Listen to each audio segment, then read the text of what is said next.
Hey, Gearheads. Hey, Tar Heel State Hangers. This is Chris with Gear-Report.com coming to you on Thanksgiving evening for your Gear Report, hanging with myself, Pickle, and my bro, Mike.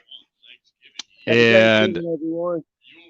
we are doing the Hanging with Pickle and Mike After Hours Leftovers podcast, where we discuss all and everything involved in the hammock community at your request. Have live guests, have big fun, have some shenanigans, and you never quite know what's going to happen. So, that being said, let's get into it. Mike, how has your Thanksgiving gone? Oh, it's gone great. We went over to Crystal's brother's house, had family with the whole family. Came home in the middle of a food coma nap. Woke up from it, hit the dessert plate, was about to go back to sleep when you messaged talking about reminding me of live, and I was like, "Uh oh." Here we go. But that's all right. I got a big plate of food in there waiting on me. Well, with this being my favorite holiday of the year, and seeing family, seeing friends, and getting together with the in-laws and the extended family. I must say this is the first time in my life that I've not actually been able to give my mama a hug on Thanksgiving. So, it kind of hit me this morning, hit me this afternoon, hit me when I was video chatting with her and my daughter and my wife a little bit later on this afternoon. And for those of you out there missing family this year, my heart goes out to you. And that's kind of why I decided last minute on Tuesday to do this, because I knew there were some of us that either weren't going to be able to see our family, had to see a family we really didn't care to want to see, and just want to hang out with our friends here in the hammock community, or those of us that have become friends through the podcast. I Um, forgot that so, second part. so I welcome you. Get you some dessert, get you some leftovers, get you something to drink. Pull on up a chair. We literally have zero agenda for tonight. Mike and I have not set up any guests. We've not planned any topic of discussion. This is purely for unwinding, kicking back. If we do this an hour and at 8 o'clock there's nothing going on, we'll shut it down and get some sleep. If this thing starts rolling and we're still rolling at 10 o'clock tonight on the Eastern Seaboard and we do this as a 3 hour party, then we do this as a 3 hour party. I have no agenda. I do not have to work tomorrow. I am, however, opting outside and doing some backpacking with the gorge rats. So I'm going to get out in the woods. It's time to walk off this food coma. I wonder how many people took them some hammock naps this afternoon. Yeah, has anybody had a chance to hammock nap this afternoon? And hello, G and John. I know y'all two were watching. I keep having to switch over to the chat because I can't see it using mobile. Yeah. Let me run through that right quick. Let's see. First on the scene this evening was G at about 6:30. A little bit before 6:30, I hopped on a little bit after 6:30. Jenny was right there behind me. Mr. Rammel showed up, and then I believe we got the gun-loving grandpa sliding in there. And Blair was floating around there at some point. I know Blair's sitting in the chat. So Scott Piner got in. Yep, got him in a nap. It was glorious. A bit warm in Wilmington.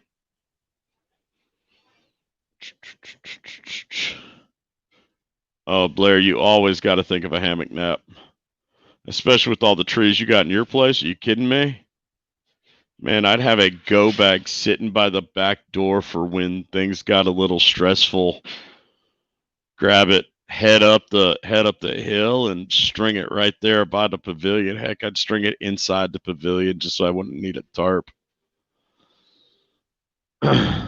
Miss Karen's working and lurking. Oema decided to take a long overnight nap. I can dig it. My German Shepherd was ripping and raring and ready to go at about 6:40 this morning, so it was a fairly early start for Early. me.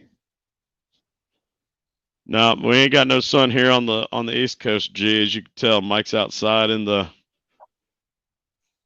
car. Yeah, Crystal's in there still recovering from Thanksgiving. Fair enough.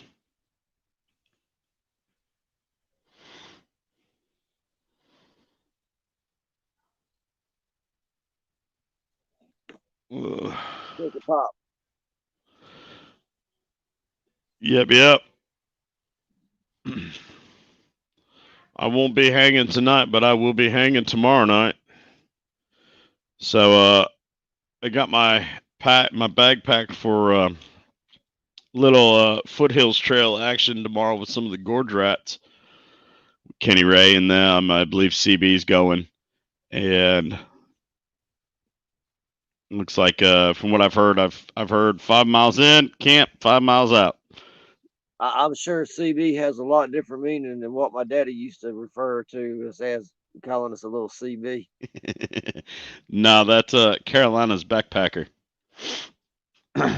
Yeah, well, nothing about Carolina or backpacking. Miss Kara keeps falling asleep in her work chair. Does that count? Yes, it does, and I have seen pictures.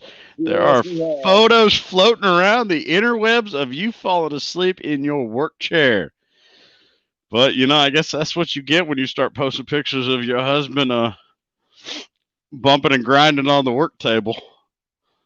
I thought he was So about to start a twerk program up there, twerking and sewing. twerking and sewing. I believe from what I was catching earlier, Miss Shannon was wanting to help him with that twerking and sewing. Well, Cricket, let's see, where's everyone at? I'm out in Statesville, so I'm There about it an is. hour and a half west of you. Cricket don't drink the water and date the girls in Burlington. Amen to that. Mike's down in Fayetteville. We've got Oregon. We've got Ohio. We got Wilmington. We got Hickory. We are all over this state of North Carolina and the great nation of the U.S. And if you are sitting out there hanging out in the chat, please chime in so we can know that you're there and joining us. And again, if you enjoy these shenanigans, these aren't our typical shenanigans for a Thursday night. Normally we've got a theme. We may have some guests in the industry. We may have some stories to tell, some trips to break down and whatnot. And but Anybody tonight, that's watching, if you came out to Thanksgiving, I'm glad you got to come out and join us. Hope you enjoyed yourself and had a good time. We'll be having our next hang in February sometime. yeah, it was a good time out there at Thanksgiving.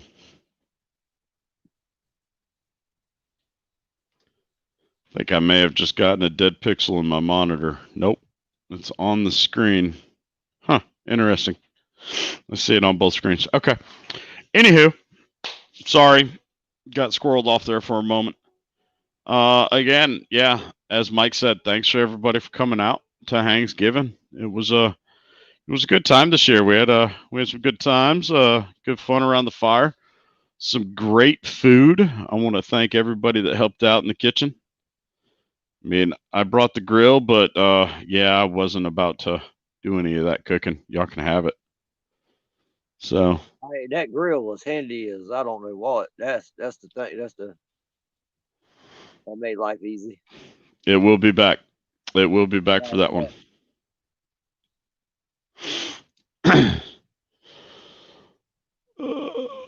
Gee, yeah, you pretty much got that right. Yeah, Blair, man, we missed you floating around the campsite. Man, we would have loved to have had you make it down. But I realize the boss man Caleb said otherwise. You gotta overlook that weekend for whatever reason. I think it was simply they ran out of room in the car. Probably. I saw that car when they pulled up. It was a might bit full. Yeah, Scott, we do have a cold front coming in next week. The weather looked like they were talking about us getting some snow out in Statesville come beginning of the week. John, they had a smaller one on sale that same weekend for $99. At one point in time, Academy Sports had a 50-inch that was 400, and oh my god, that thing was like just like a sweet dream come true.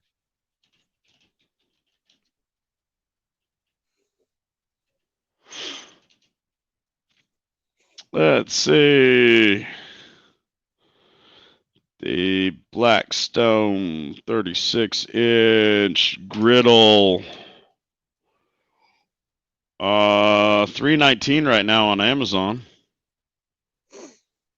Shop around. There's several different brands and different sizes, and There's a quick link for you in the chat if you want to give that a shot. But that's basically the same one I got, except this one looks like the grease traps out the back as opposed to mine that's in the front. I guess that's because mine's a little bit older model.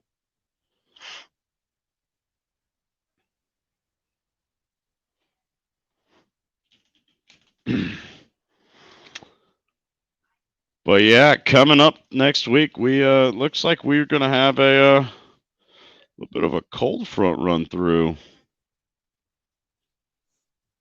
Trying to get AccuWeather to come up and give me some answers.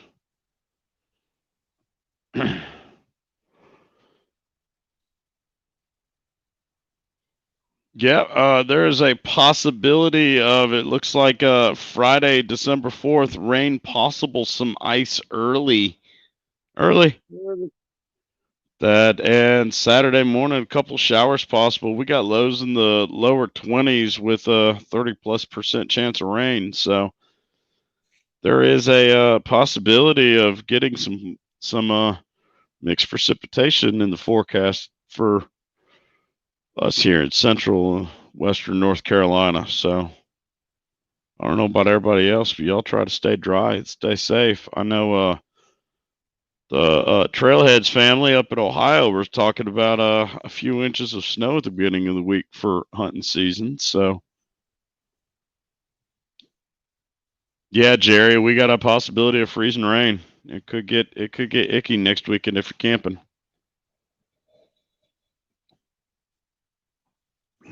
Congrats, Scott, on getting your first frost. We hit that a couple weeks ago,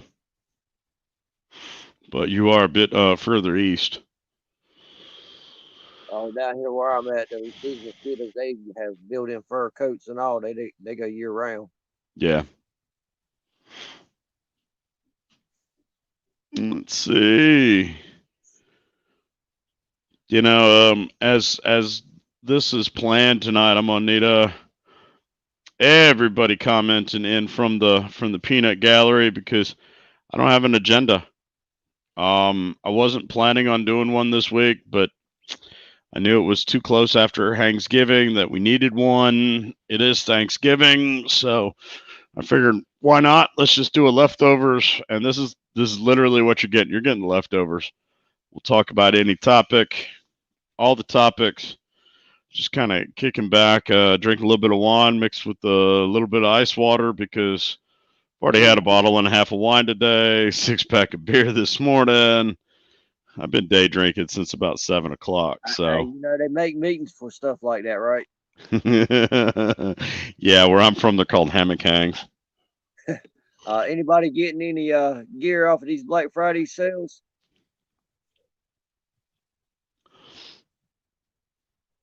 I know I did. Well, I'm waiting on the team to see what happens.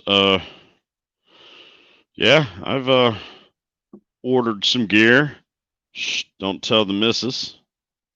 She may or may not like what that gear entails. Well, let's hope she's not watching the show. So tell us what you got. Nah, she's in the other room with littles watching one of them Disney movies. Scott got him a Firebox Nano. That is Nice definitely score. on. That is definitely on the wish list. Jerry Dehart picked up a new rain skirt from Dutch. I highly approve of rain skirts from Dutch. Got one of them myself, and it does a mighty fine job. No, Miss Hey, Jennifer, you are not telling. at least he called it a skirt straight out the gate and didn't try to play like it was a kilt. No, that's not my kilt. Kilts are flat in the front and pleated in the back. The skirt's just flat all the way around.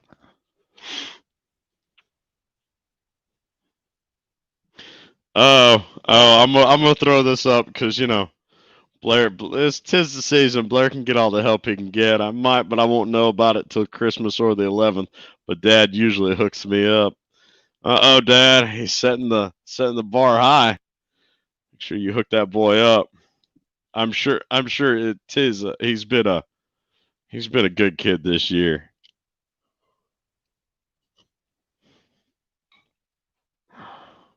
Christmas ideas. I'm gonna stick with something that I mentioned on a lot of our podcasts. Pocket bellows. Those would make great stocking stuffers. Yep. Let's see. Audio oriented. Right now, my favorite brand of audio is having a heck of a sale. I believe I sent links out to a couple friends this morning on it, but JLab Audio, get you a link to their site. They are having a Black Friday sale up to $100 off. I like Some to of get their that mic cam. yeah. That would be nice to have. Yep. It just boom, boom, boom. Get rid of that. Boom. There you go. But I'm a big fan of their. Well, I mean, this was not a staged question from Karen, but there's their executive earbuds. Boom. Oh, those are pretty And nice. these are my go-tos. If I'm ever on the phone with Mike or on the phone with John or one of my vendors, because I spend 40 hours a week with a headset in my ear, I can't stand holding the phone. So these get thrown into the ears. And then these are the step up. These are the J-Buds True Wireless ones. That those are my go-tos. And right now the executives are normally $70. They're on sale 50% off for $35. The over-the-ear Flex Sport Wireless, which from what I understand are pretty good for working out, because they actually cup your head and go over, but they're on sale for $50. So Christy decided to join us. Happy Thanksgiving, Christy. Yeah, I hope Nice you to get feeling better. Been out there traveling the world and caught the blue bonnet plague. Oh, is Christy sick? I ain't been paying attention. Well, I hope you get to feeling better.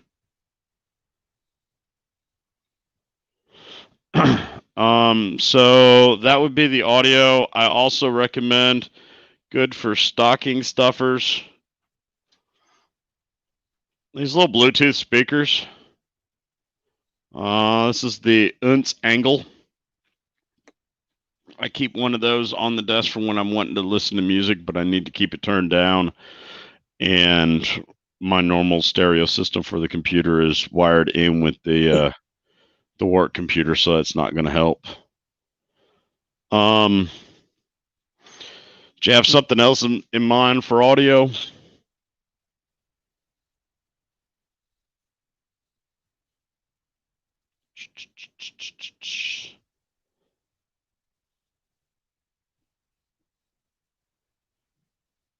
Battery packs would make good stocking stuffers, even though they're a little on the heavy side for a stocking.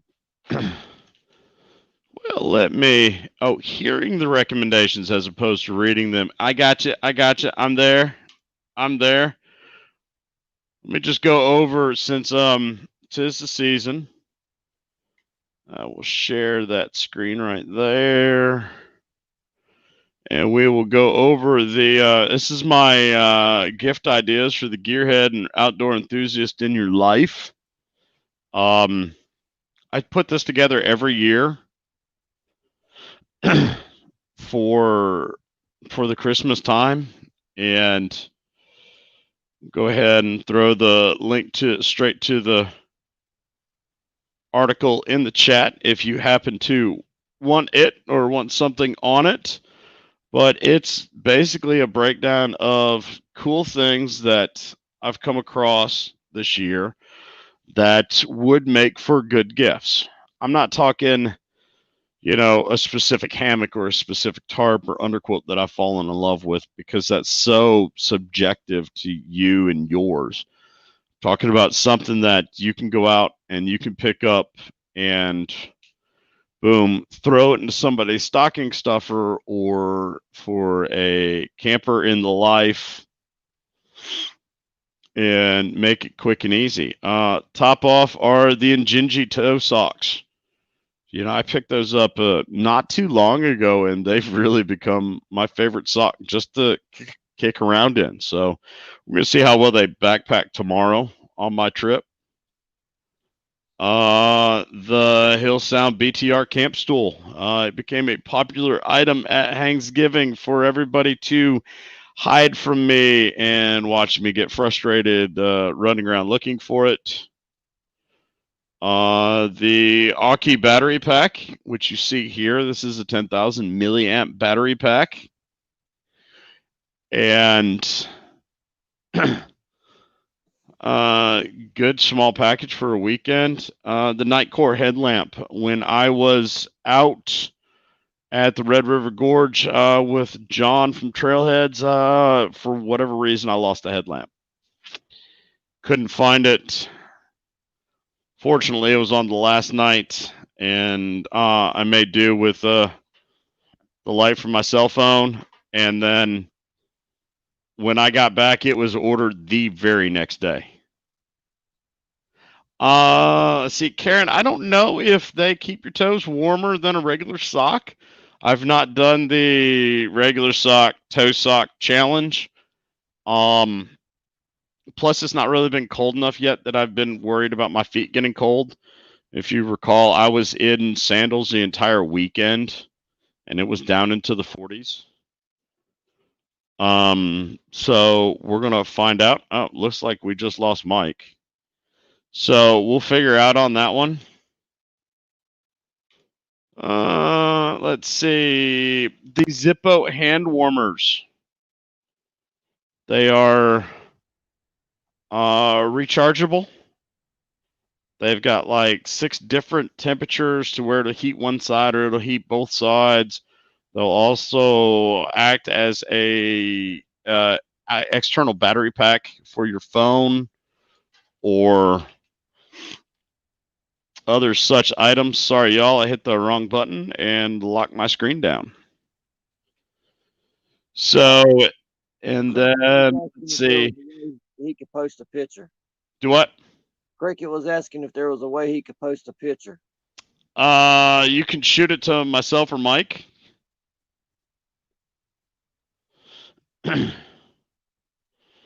Let's see. He would need to do that through Facebook Messenger, right? Yeah. Just go ahead and shoot it to me through Facebook Messenger. That's Chris Gherkin on Facebook Messenger, and I'll pick it up from there and get that showed to the group if it's appropriate. Let's see. You are not going to play Where's My Rig? I don't get that drunk. And a challenge. No, Christy already claimed it. She said that's her game. We like to hide her rig, so I'll let her take that title and leave me out of it. Let's see. I've got the Vassal, the VSSL flask, which one of our other writers at Gear Report did a review on it that I thought was really good to go and cool. Good night, Christy. Hope you feel better. Threw on a Trailhead zippable brick pouch. I've got like 4 of these, and they just keep coming in handier and handier and handier. So, if anybody's out there wants to get me something for Christmas, I will take Trailhead's zippable brick pouches. The North by North hooded neck gaiter, that was a Christmas present from my wife for me last year. And I'm not gonna lie, I've used the heck out of it. It's right here in this picture. What it is it's a wool buff that's got a hood. So you can use it as a hood with your mouth open. You can cover the mouth up. It's great to sleep in, keep things warm. The Blackstone tabletop griddle. If you're out at Thanksgiving, you saw the 36-inch. They make smaller ones and bigger ones. and they may make bigger ones. Well, I don't know about that particular brand, but as far as that type of stove, yeah. I threw in the Yuko flat pack grill there at the end. I kind of miss that grill. I traded it away, and I kind of figured I didn't use it very much, and I kind of miss it. Wish I had it back. And then last but certainly not least, the Hydro Flask cooler cup, which is right here in the picture. It's a 12-ounce double-walled can koozie that works great for aluminum cans or bottles. Take it off, take the top elastic or rubber lid off and put it on the bottom, and it works great for a 12-ounce cup. So if you saw me around trailheads, I probably always had it in my hand. I tried to not consume those types of beverages out at the Thanksgiving hang, so it got left at home. Speaking of grills, you do have your Dutch titanium grill now, right? Yes, I do. I do have my highly pricey, highly lucrative. I only see it once every year because somehow or another it goes back to Mike's house every time I get it back. Gosh, what is that thing? It's like 18 inches. It's at least a foot wide and 2 foot long of a titanium beetle buckle grill. It's awesome. It cooks a couple steaks great. Yes, it does. Yes, it does, and gives some really cool grill marks too. We done pork chops on it at Yates, didn't we? Not Yeah, Yates. man, we've done steaks on it. There have been pork chops. There were hamburgers. There were hot dogs. I had it one night in the back of the Jeep when I went on that hike with Shug and Hickory, and we reheated chicken wings. We just reheated chicken wings on it. So,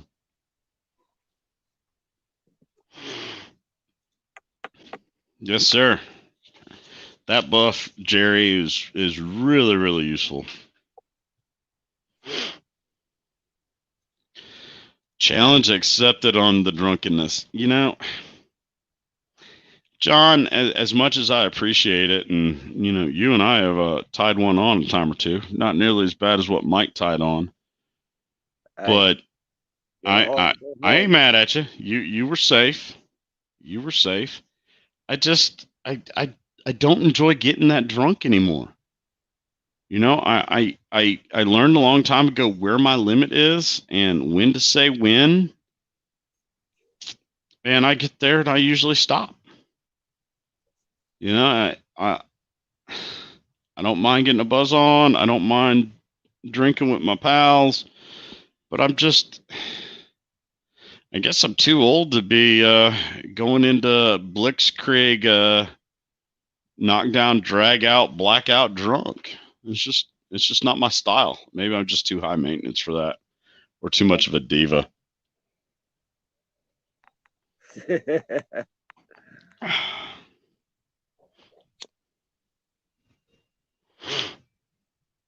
Jerry, we've been playing a game with that grill.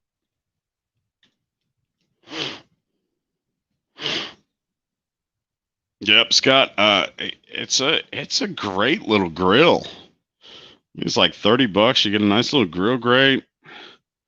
Works on raw wood. Works great on with charcoal.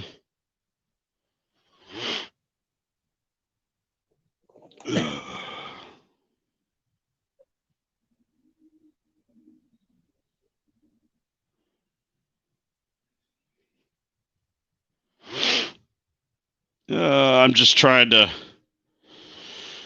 I agree with G. It hurts too long at this point to fall down drunk. It just, I Only about half a ride back from Ohio to North Carolina. It was only about a 4-hour hangover sleepover. But you know what? I enjoy remembering the stories the next day as opposed to not remembering the stories the next day. I prefer to, tell the jokes as to be part of the jokes. I get enough of the butt of the jokes as it is. So I just don't give a shit. yeah, I mean, as I said it last night in the group chat, it is what it is. I am who I am. I own it, and if you don't like it, that's on you, man. Because I'm not changing. I'm happy with how I am at 42 years, and as the saying goes, my personality, my personality is definitely what you get what you make out of it. Pure, plain, and simple. All right, so we got a Mr. McIntyre. Good evening, sir. Let me see if I can get this pulled up. Here, we're going to stop that screen share. We're going to share that screen. We'll switch to that screen. And here we go. We got Cricket Poop hanging out in his backyard, watching the show. So thank you, sir, for joining us on the after hour. Well, thank you, Blair. I appreciate that. I greatly do. Welcome, Jefferson.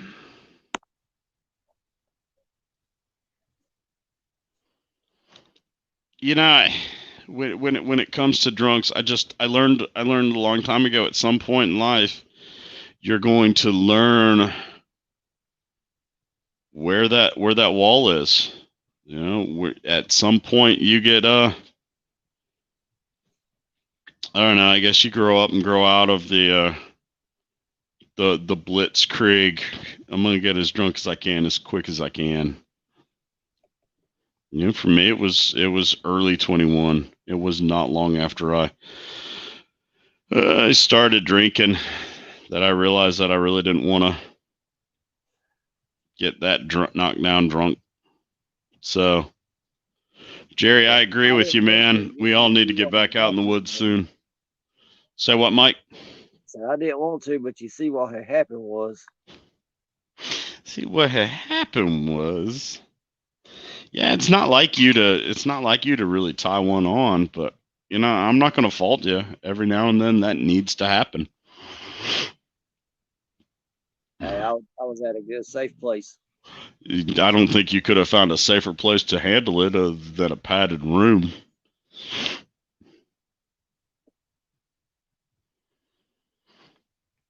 Yeah, let's so we have Thanksgiving is in some ways more the end than the beginning with the hammock camping community. It's really the end of the September, October, November flurry of group hangs that we all hit through, whether it's Tar Heel or the Texas Hang or hitting up Nova or heading down to South Carolina. It's really the end of the fall group hang flurry, and at this point, we've Thanksgiving. A lot of people really stopped camping for the wintertime, and to be honest with you, it's one of my favorite times of the year to backpack and to camp. The trails are quieter, the bugs are gone, the tourists have gone back to whatever city they came from. The Yeah, all woods, your fair weather people are going back indoors. the woods are quiet again.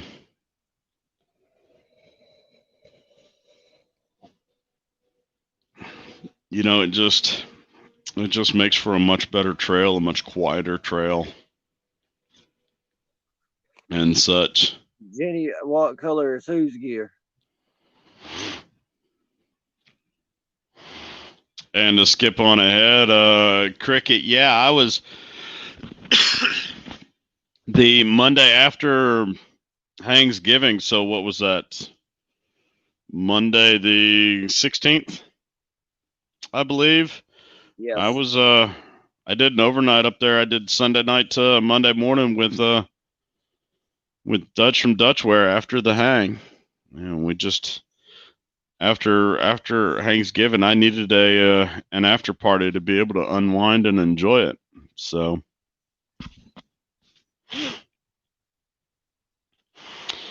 Scott, I camp year round, man.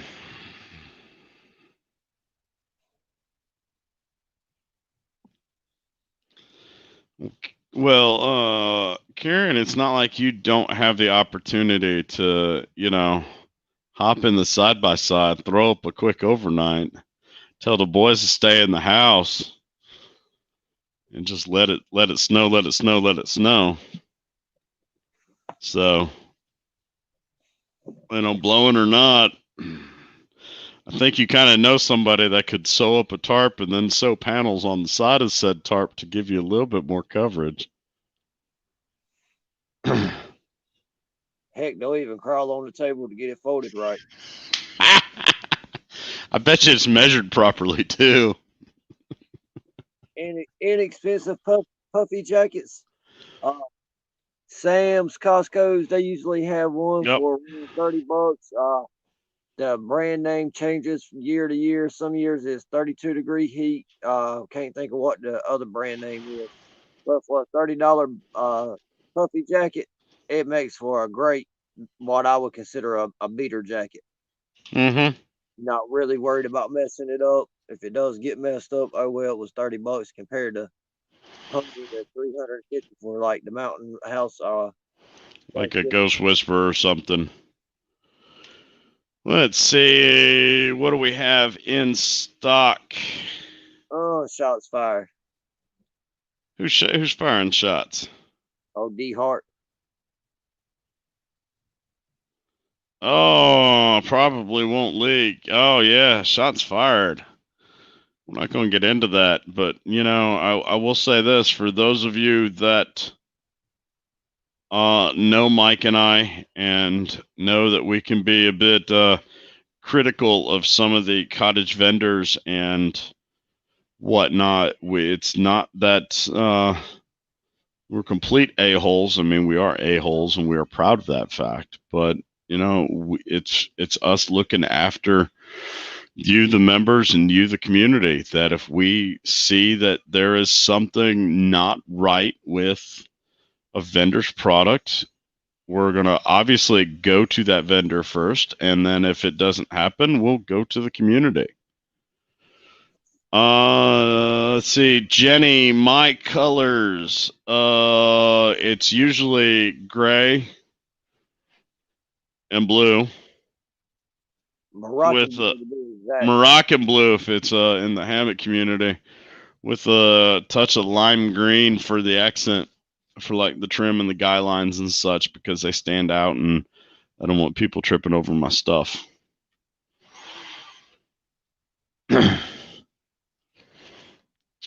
Oh, Miss Karen, if we have anything to say about it, you will never get caught up. Go ahead and cheese, Mike.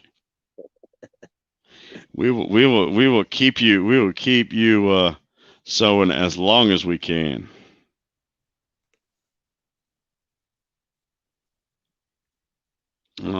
Stayed at Cedar Family Campground right outside of Stone Mountain. Yes, familiar with that campground. We grabbed Site 24 on Loop A inside of Stone Mountain, and there were some pretty good hammock spots on it. I hammock camped, and Dutch stayed. Dutch stayed in his van.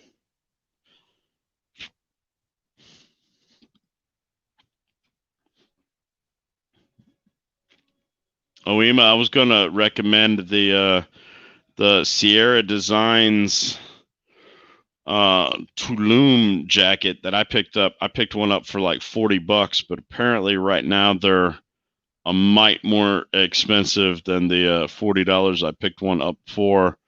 The prior year women's right now are on sale for $77. So,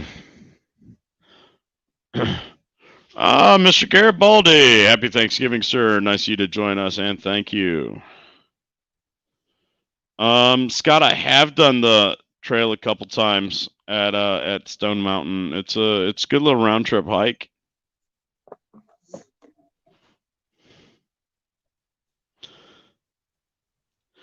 That's okay. Those of us that know how legit your embarrassing long wait times are, we let you know on a consistent daily basis.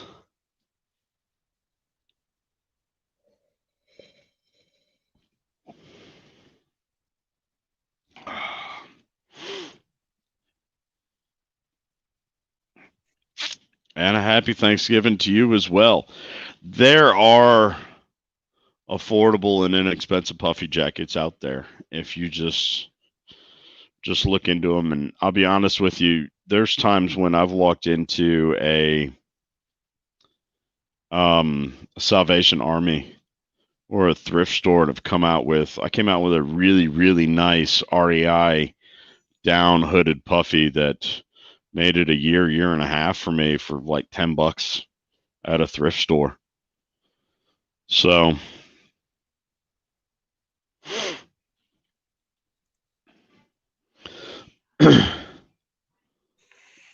let's see. Happy Thanksgiving to you, Roger. Yeah, state parks usually frown on groups over 10 unless you get one of their group sites that at that point they state are large enough for the space. When we were at Thanksgiving, we had right at 50 show up for the weekend. So it was pretty good considering Thursday afternoon we had what 3.5 inches of rain. Yeah. Just stuck in a monsoon.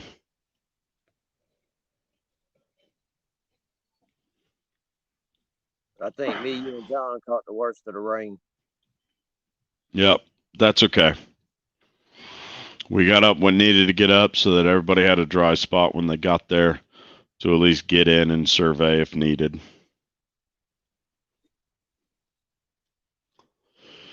Let's see.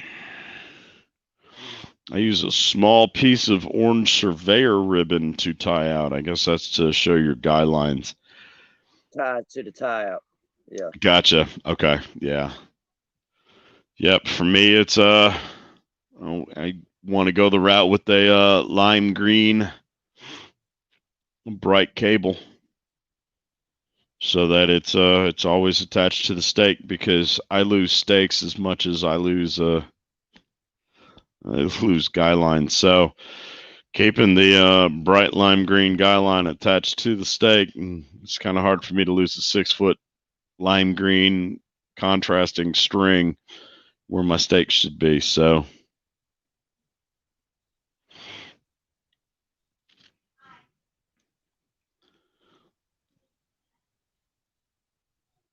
yep, Aria's got that 850, and that's actually a pretty good hoodie. That's a pretty good puffy Oema. It's right at $100, but yeah, If you can get the higher the fill count, if you can get 850 or 900 fill on those puffies, those are the ones that are going to keep you the warmest. I have to say, don't overlook the synthetic jackets though. Yeah, that Sierra Designs Tulum that I'm usually that silver one that I'm usually out and about with is a synthetic jacket. It works just fine. I have a Mountain Hardware Thermocell or something like that. It's Hmm. synthetic. I'll take it 9 times out of 10 over my Ghost Whisper because I don't have to worry about it and maybe as much as I do that Ghost Whisper. Exactly. My puffy jacket. I'll be honest with you. I've got some high priced gear. I've got some sensitive gear, and the jacket's just not one of them. Give me something that I mean, I get too close to a campfire on a cold winter night and a piece of pine down here in the Carolinas pops. Now all of a sudden I've got a singed burn hole in it. I'm not going to spend $200-300 on a ghost whisperer for the weight savings when I know good and damn well after 2 trips I'm gonna have duct tape on it, or I'm gonna have you know tenacious tape on it. So give me a cheap jacket that's and the synthetic's the way to go. It's not gonna burn. It's still gonna get that singe hole, and it's gonna keep you just as warm as the puffy. I'll agree with John. That Nature Hike Puffy with its 1,000 fill power down for $65 is a joke.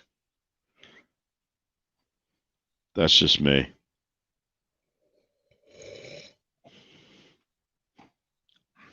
Yes, Blair, you can, and then turn around and turn them into a good pillow for the hammock, which is what I'll be doing this weekend.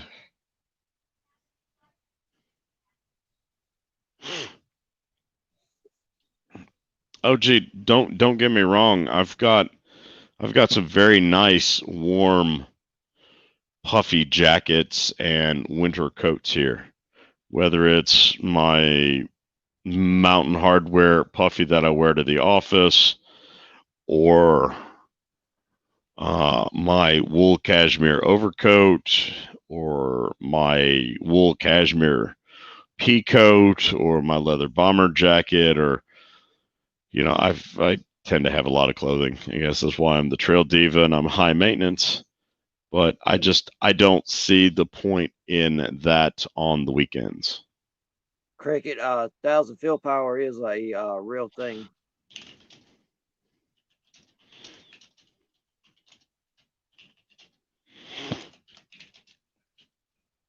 Yeah, but I believe cricket that we are going to, as of right here, right now, you've heard it first on the Hanging with Pickl and Mike show.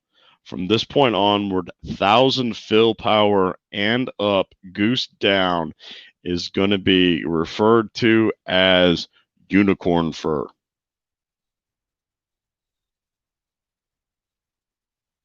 You hear that, John? You hear that, Karen?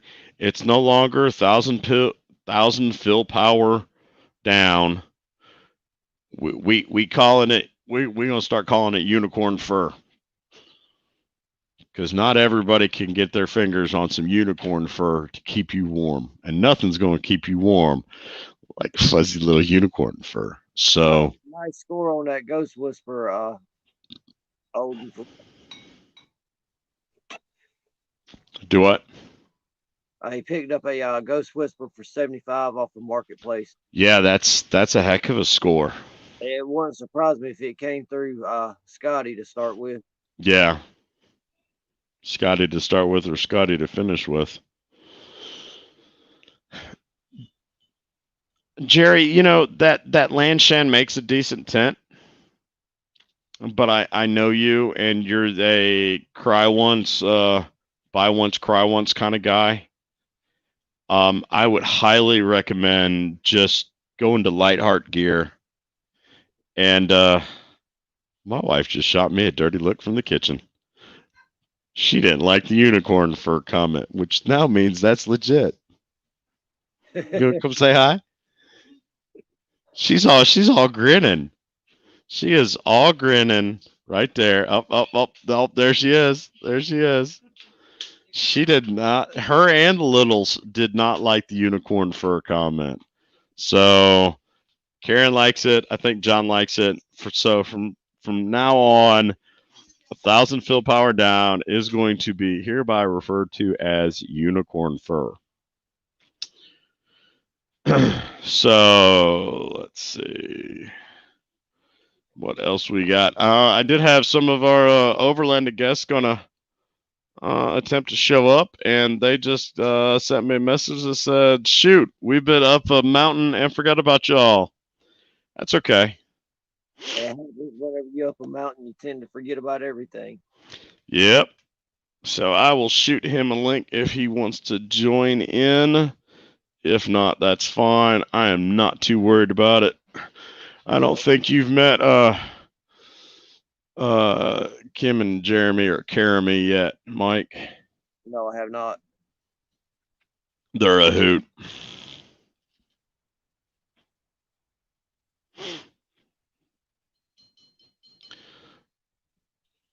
Yeah, yep, Jerry, I'm with you. You know, while I am not a tent camper, there are times when a tent is a better choice than a hammock. There, I've said it. It's a thing. Primary reason why a tent is a better thing than a hammock is because on a 4-day backpacking trip, I can piss Mike off the entire time and set up and take down my tent faster than he can his hammock and tarp. And that just drives him nuts the entire time. If you're above tree level and you're on those exposed mountain alpine balds here on the east, or you're just above tree line out west, there are times when a hammock is not going to be your best choice of. But for those times whenever you are hammock camping and you have a tarp with doors, these little clips work great. Where you at? Oh yeah, doors back. Yeah. I remember when those clips went around. I still think that's the best way to close off your doors.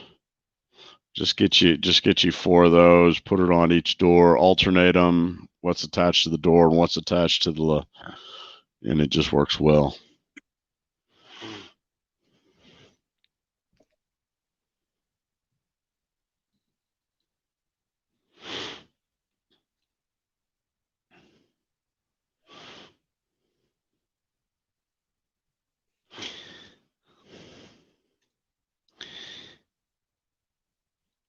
I'm Getherreal. I'm getting the Ethereal unicorn label. Yes. I'm get the real unicorn label made for the Ethereals. I agree. I think the Ethereals do need a unicorn label on them. I mean, you've got the Wraith, you've got the Banshee. They're both mythical creatures. The Ethereal, sorry, man, it's 1,000 fill power down quilts. I've got John's working on making me a set of 20s that each quilt, top and bottom, are going to come in around 17 ounces, maybe a little bit lighter, because he told me he found another trick up his sleeve. So,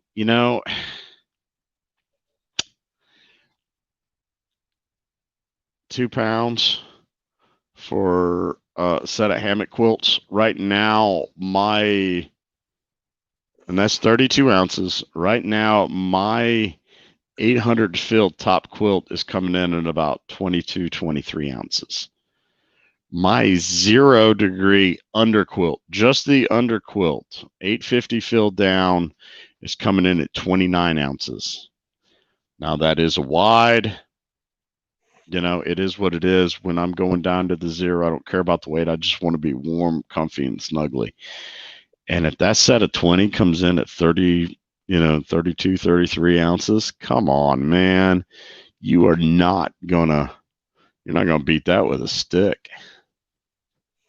So, yeah, I say we pop that up with a unicorn on it. Now, is that unicorn going to have rainbow shooting out of its head? Knowing John, probably.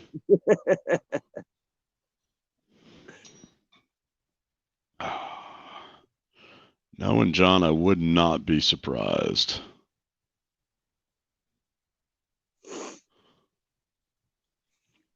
Let's see. Below 10 degrees, I go 10. If it wasn't for Shug, I would agree with you on that. Hang on, I'm going to get some water. But the more I watch Shug camping in the wintertime videos, the more I get the confidence and the just flat out guts to head out in the tent. Oh, only on Pickle's quilts. Sweet. I get a unicorn on my quilts. Hey, let me bring in a couple of our other riders. Oh, we're on. Yeah, you're on. Welcome to the show. Hang on, let me there we go. We'll slide it around. Go ahead and introduce yourselves to our Thanksgiving leftovers type hammock community. What's level up? of shenanigans? Shenanigans. I'm Kim. I'm Jeremy. And they call us Jeremy. Jeremy. Look at that. It's almost like we've embraced it, Pickle. Yeah. We've just it's like Gear Report. We put a lot of research into the fact that we take gear and we report on it. Yeah. So, we take Kim, we take Jeremy, and you get Jeremy. I mean, we plug them in. We plug them together. Yeah, it works. So how do I need to behave on this show? That's an important question right off the bat. There is no behavior guidelines. Okay. And so what's your name? I'm Mike. We haven't got to meet, so I just wanted to be on the screen. Yep, hey, Mike. Yep. And of course, I'm the illustrious Pickle. We just found out that I have a set of quilts coming from one of our vendors that's popped up, John Rammel, that they're being built with 1,000 fill power down feathers. Nice. Which in the hammock community is kind of unheard of, and it's kind of a unicorn type thing because most vendors won't go over 900 or maybe 950 on the fringe. So 1,000 fill power is a big thing. So hey, that's something we could definitely get on. Yeah, she's kind of a blanket junkie. I think you got 100-pound weighted blanket or some shit. I don't know. It's only 20. It's 1,000,000 pounds, Pickle. 1,000,000. And Kim lifts it up with a finger. She does. She does. I do a neat trick with it. We won't talk about it on here. But, not that kind of podcast. All right. And just when you thought anything was, and then you gave me no parameters, guys. Another demerit. I'll be honest, I've been drinking since noon, so this could go awry quick. I got a 6-pack of Appalachia in me. I've got a bottle of Malbec in me. I just refilled my water, so I'm not stumbling out of here. Who knows? I may slide into the single barrel Jack in a minute. So it all depends on how. It all depends on how long this goes. Normally with this show we run it for 2 hours. Got a actual hour of interviews, and then we'll go into an hour of just straight shenanigans from the peanut gallery. Don't let him lie. It usually takes anywhere from 30 seconds to 3 minutes before we derail the train. Yeah, or Mike goes diving into the pond behind him as a backdrop. You never know what's going to happen. So, Mike's we were going over hammock terms for some newbies one episode, and Mike dry docked in the middle of the episode. Hey, left, got up, came back, went, sat down, and right there on episode just completely dry docked, and it was just that, folks, is the term dry docking. It's when you go right through your hammock. That's not what I would have called it, but I'm glad to know that now. That is a term that has many uses. Yes, sir. Yes, sir. It does. Sure, the hammock version's better than the other version. Yes, sir.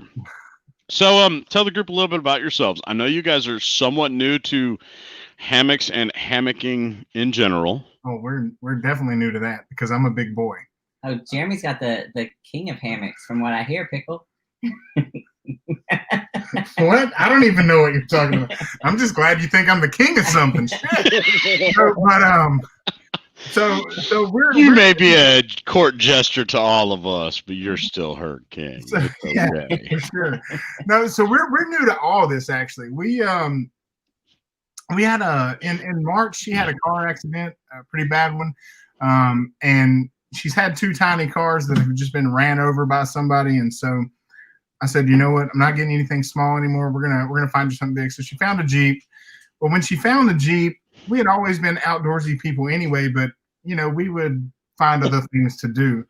Once she got the Jeep, we were just on a dirt road in the woods somewhere all the time. And so then that got us into overlanding and things like that. And so we got on, and Gear Report is actually who, kind of said, hey, you guys are fun to watch.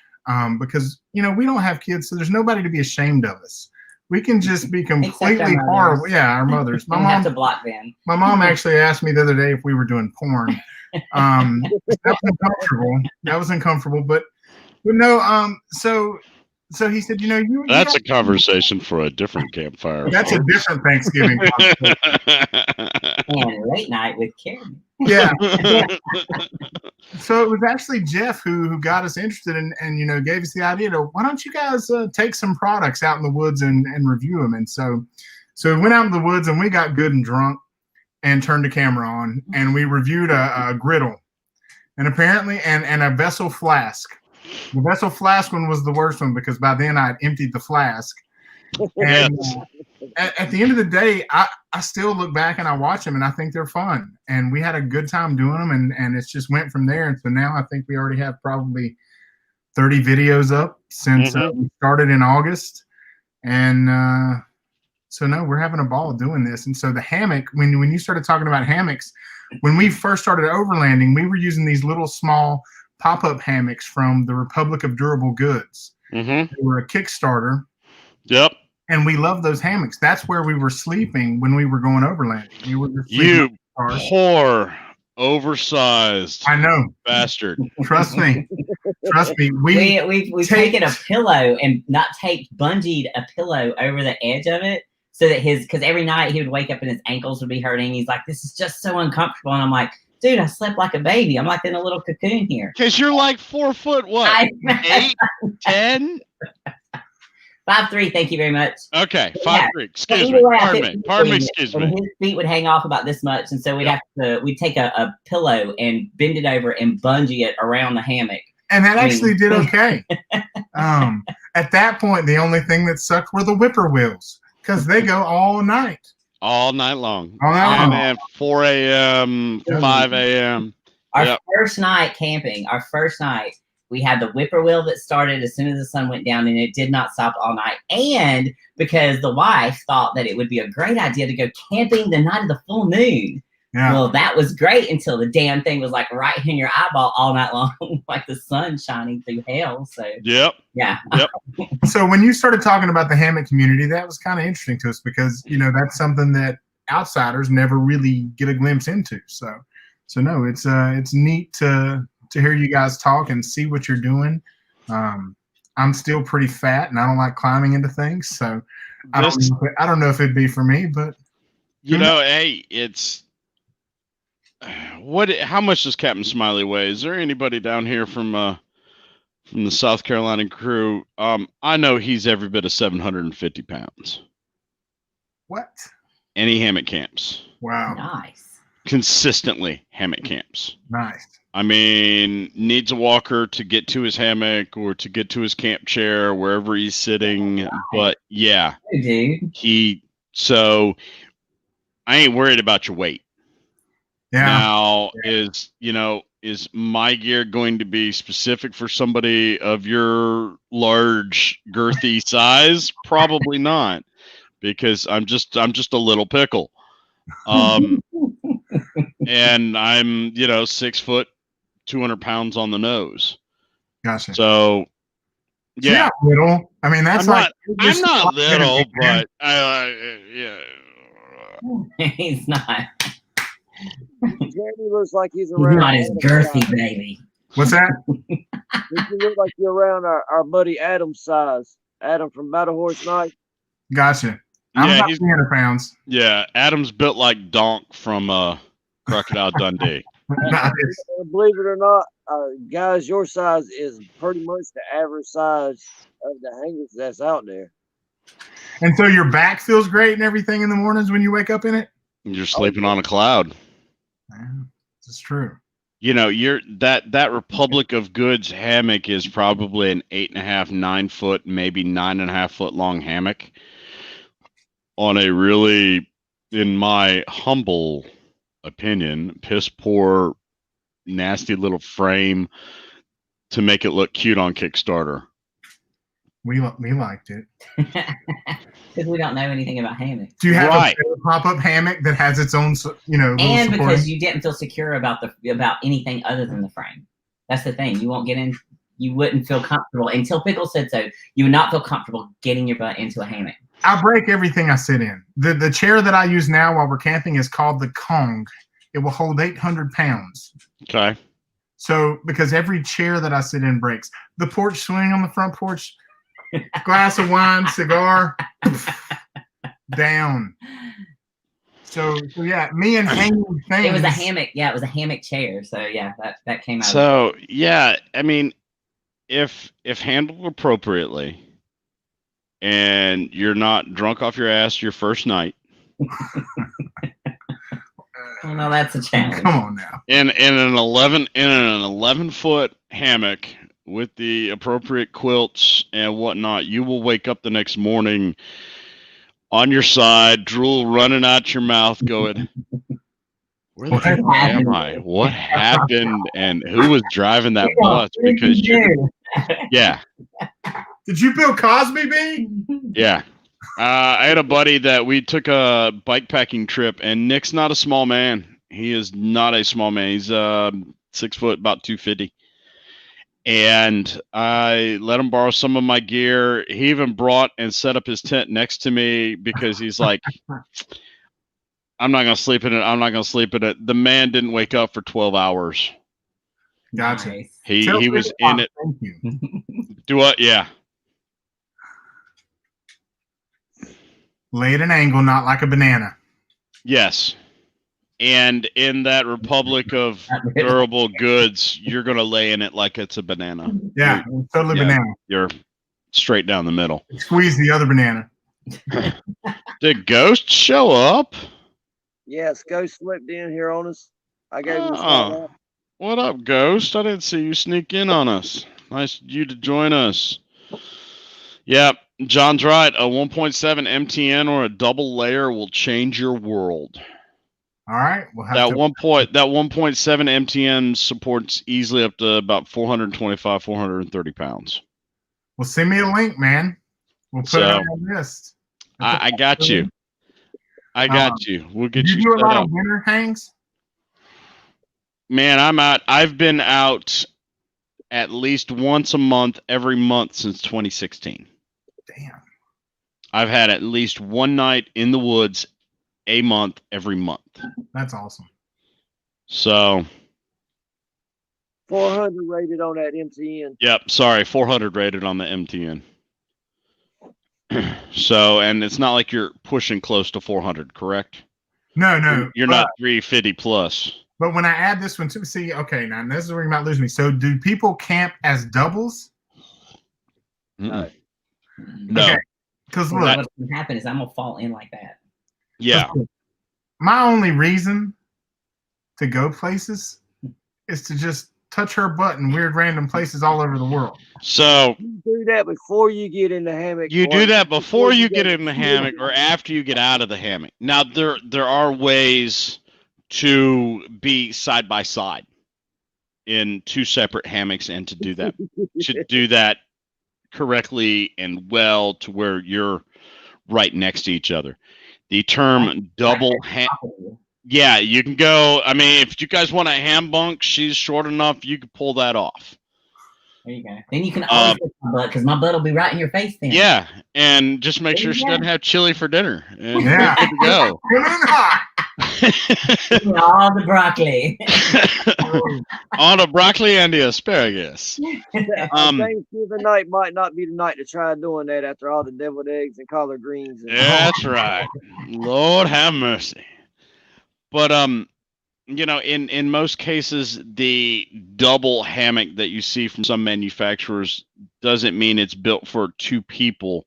It means it's got two panels on the sides to make it double wide. Make it wider. Gotcha. Make it wider. Which is still, in a lot of cases, narrow compared to the cottage vendor hammocks. And he's right. It's still too narrow. And that seam where those sewn on panels inevitably is always right here and smack in the back of your head. So your head's laying on it, and right under your heels are laying on it. And it's just obnoxious as can be. So the beauty of hammock camping is Kim, he can keep his funk all to himself, all by himself. And you can get your blissful sleep without catching a beard hair up your nose, or I have to keep the blankets to myself. or keep the blankets to yourself. I mean, That'd be nice. And can be done in a tent can be done in a hammock. Yeah, so I've been told. I mean, stranger things have happened. Yeah. What about that one time the couple dry docked? Oh, I'm sure it's happened. I know of a time when a couple had a strap break, but the parties aren't here to defend themselves, so I'll just let that one go.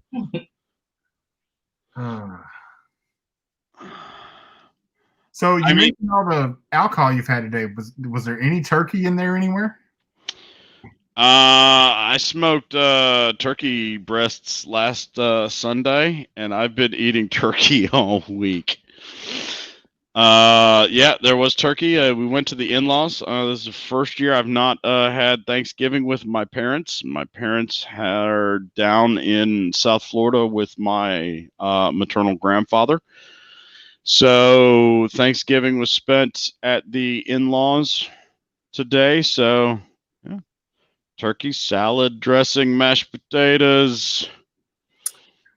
My parents are afraid of the coronavirus, so we didn't have Thanksgiving. So and they live literally one house behind us. They live right back there. So today we packed up and went up the mountain, and we've got on the back of our Jeep, we're testing this prototype rack system that comes out in December. And so the ruck rack. Yeah, the ruck rack. Shameless plug. A shameless plug. And so we thought, plug away, man. That's all this is. So we thought, shameless plugs. Yeah. We've got the ruck rack. Let's turn it into a picnic, and it's the perfect height.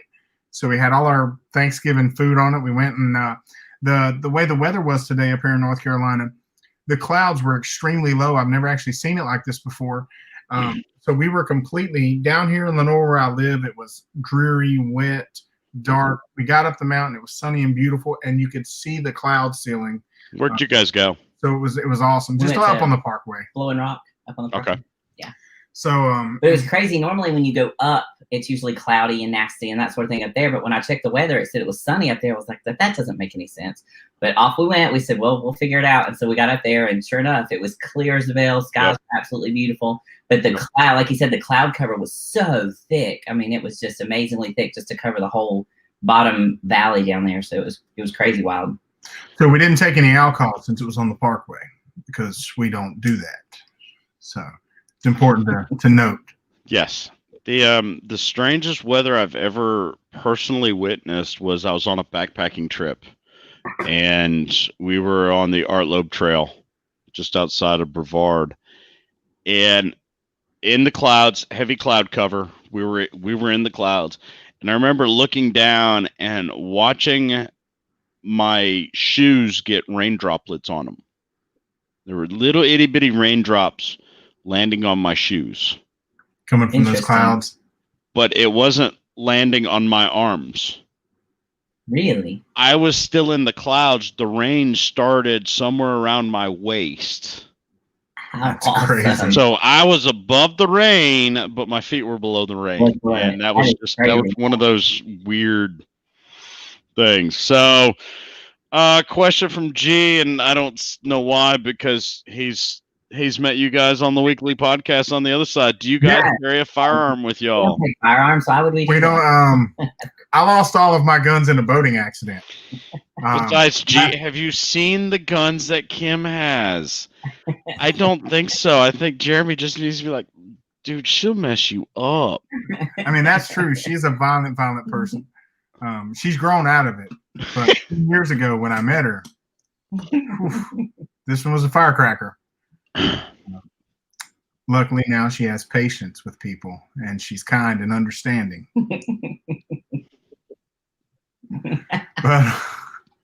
But yes, we always have a means of protection, always, except condoms. I got snipped.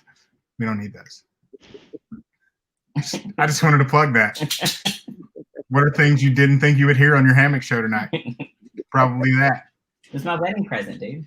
Yeah. I got it done. I didn't expect to hear. That was awesome. Yeah, it was totally my wedding present. Like, yes. All right, that went downhill fast, guys. Oh yeah, these rails don't ever get back on. Pickle's earning his unicorn name with that rain story. Okay, so the unicorn is the 1,000 field power feathers that are going into my quilts. My trail name is Trail Diva. Let me see if I can get the Trail Diva picture up. Pickle, are you a prissy bitch? No, I'm high maintenance. Same thing. There's a difference. Prissy bitch. There's a huge difference. There's a huge difference. Okay. Right, looking at that slick, shiny hair. Is that Pantene Pro V? Did you get it cut? No, it's not been cut. It's not been cut in the last couple of weeks. It's starting to get a little long. Let's see. I was wondering earlier whenever I looked at a picture of you and Amanda if you were trying to catch up with her hair length. I'm working on it.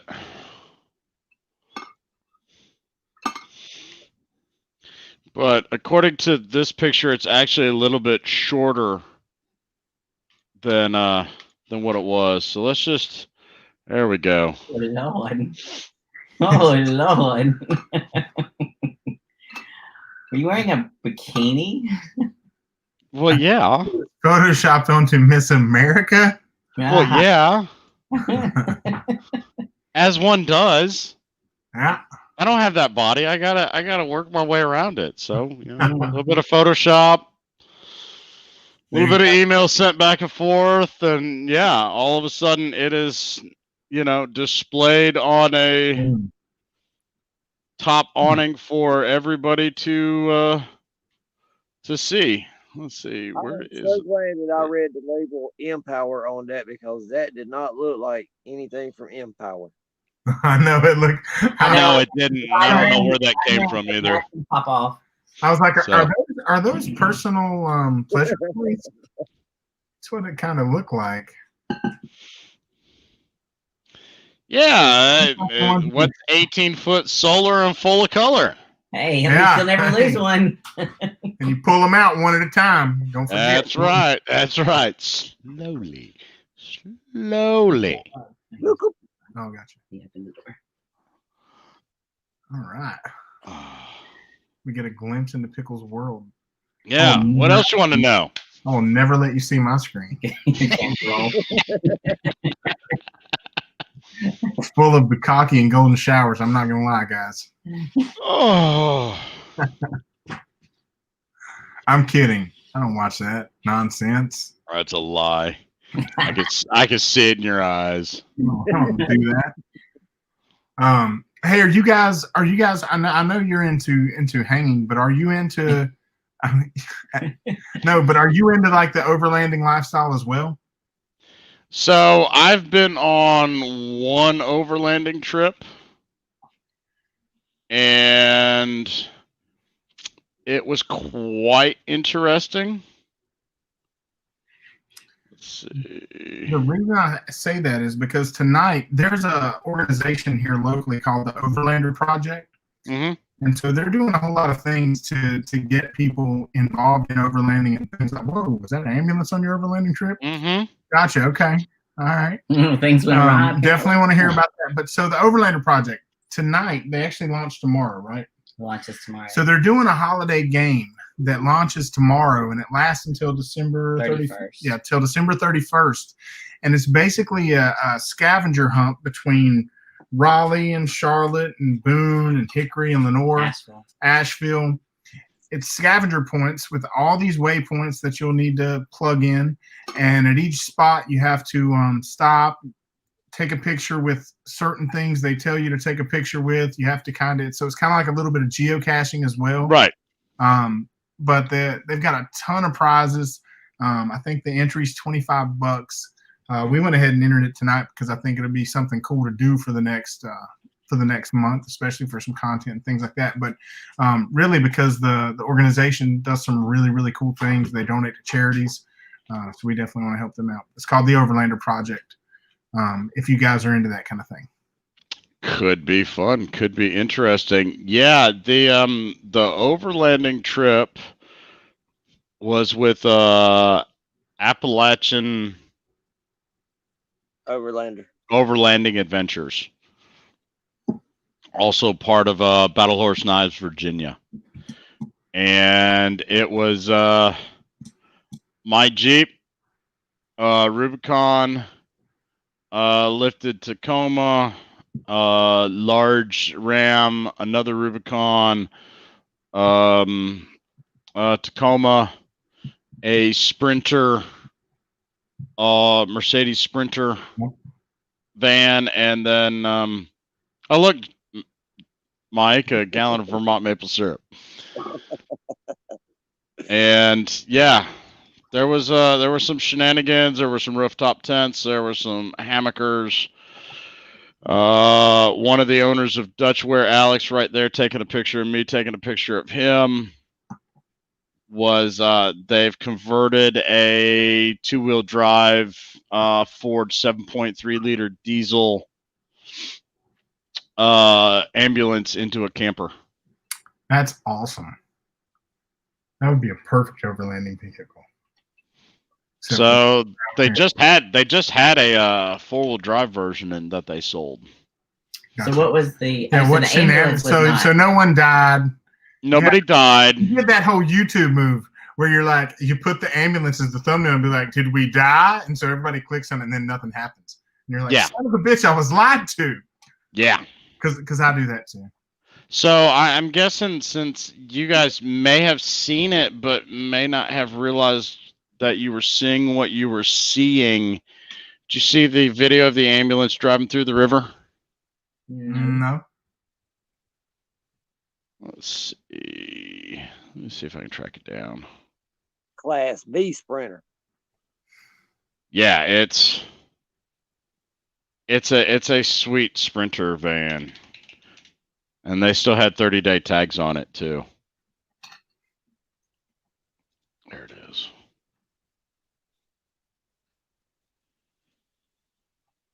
Oh shit. Nice. And that's the rig? That's their rig. That's crazy. Heck yeah. That ain't no joke. I'm that Jeep right there. That's my stock WK2 Overlander. So yeah, Kim, when you were talking last night about swimming, and yeah, I know exactly what was up. Yeah, for sure. What river was that? Have no idea. Nice. And you didn't have any electrical problems or anything after that? None. Heck None. That Jeep, Awesome. not a drop inside, not a drop in the can't believe intake. Sprinter knocked it out. I mean, again, here's a $200,000 Sprinter going through a 3.5 foot deep river And it with was wife brand and new for that trip. yeah. Heck yeah. That's awesome. And there's a stock Colorado. Colorado's a pretty badass. Did that one have the lockers?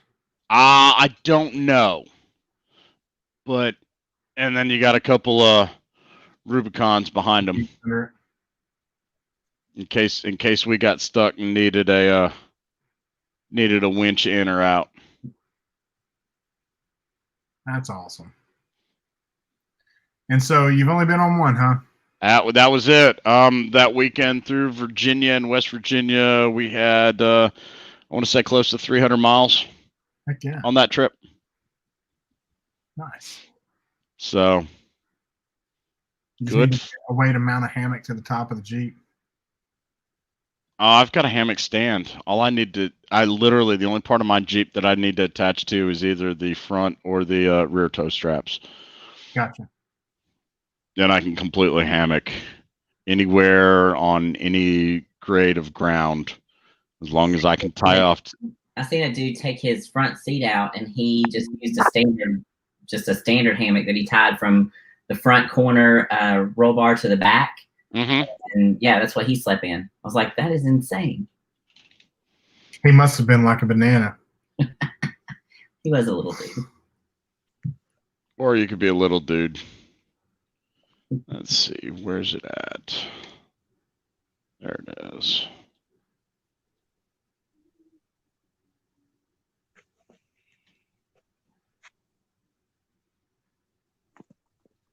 We'll pause that, and we will. 90 minutes.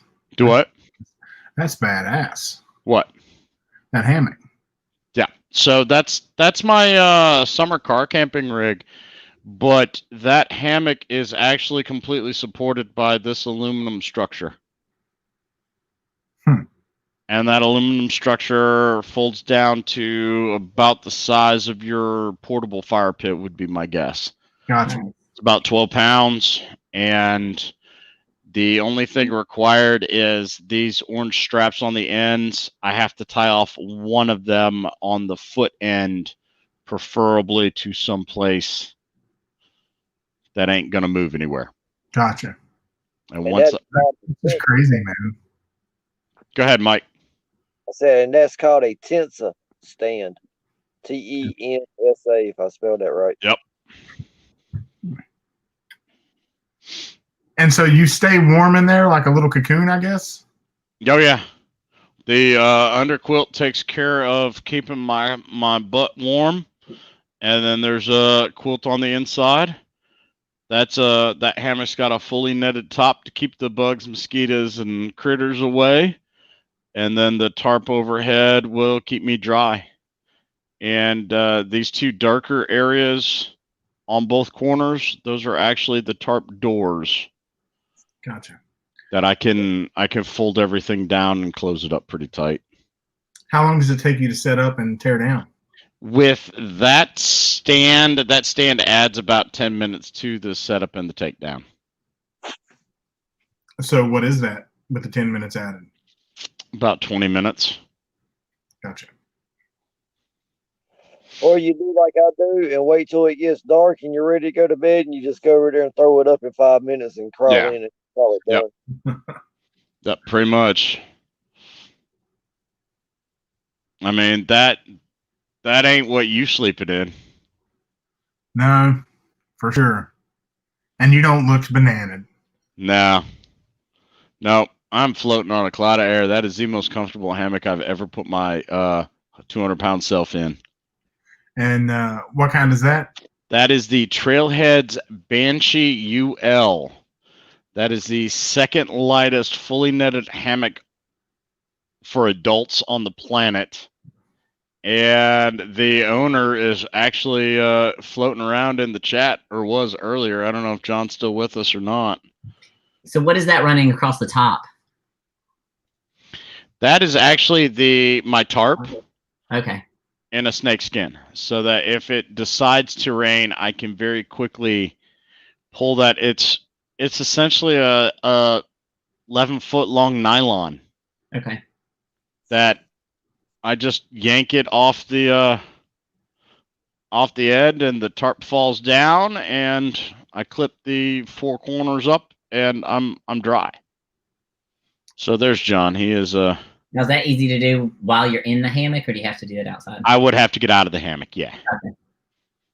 But I can deploy that tarp in a rainstorm in less than 15 seconds from a dead sleep to, oh God, I'm getting rained on. My quilts are getting wet. It's cold. This isn't good. It's time to get dried in. And you just open up that sheath and you're done. So the bag underneath it, is that just holding things like shoes and stuff like that? Yeah, that's exactly what that is. This is a backpacking rig. So when I go backpacking, my backpack will stay in there. My shoes will stay in there. Hat, maybe a jacket. All my gear will stay in there. That's basically a baby hammock. Yeah. Gotcha. It can also work as a hammock chair if necessary. So, no, Jerry, that's not all on one suspension. I'm running the, it may not be clear, but I'm running the Prime 1 Mahi straps that John gave me. And then that's going to be the Autumn Ultralight suspension. Cricket Pop's funny. Do what? Cricket Pop's funny. Yeah. Just, and he's right. If I've got trees, it's about a 5-minute setup. Gotcha. Yeah, you're gonna have to film me in a hammock some point. Yeah, badass up in a hammock. We'll get you in a hammock. Hey, you can sleep in the gear hammock, babe. Har. Mike, how many times have you slept in your gear hammock? Every time I've crawled in it.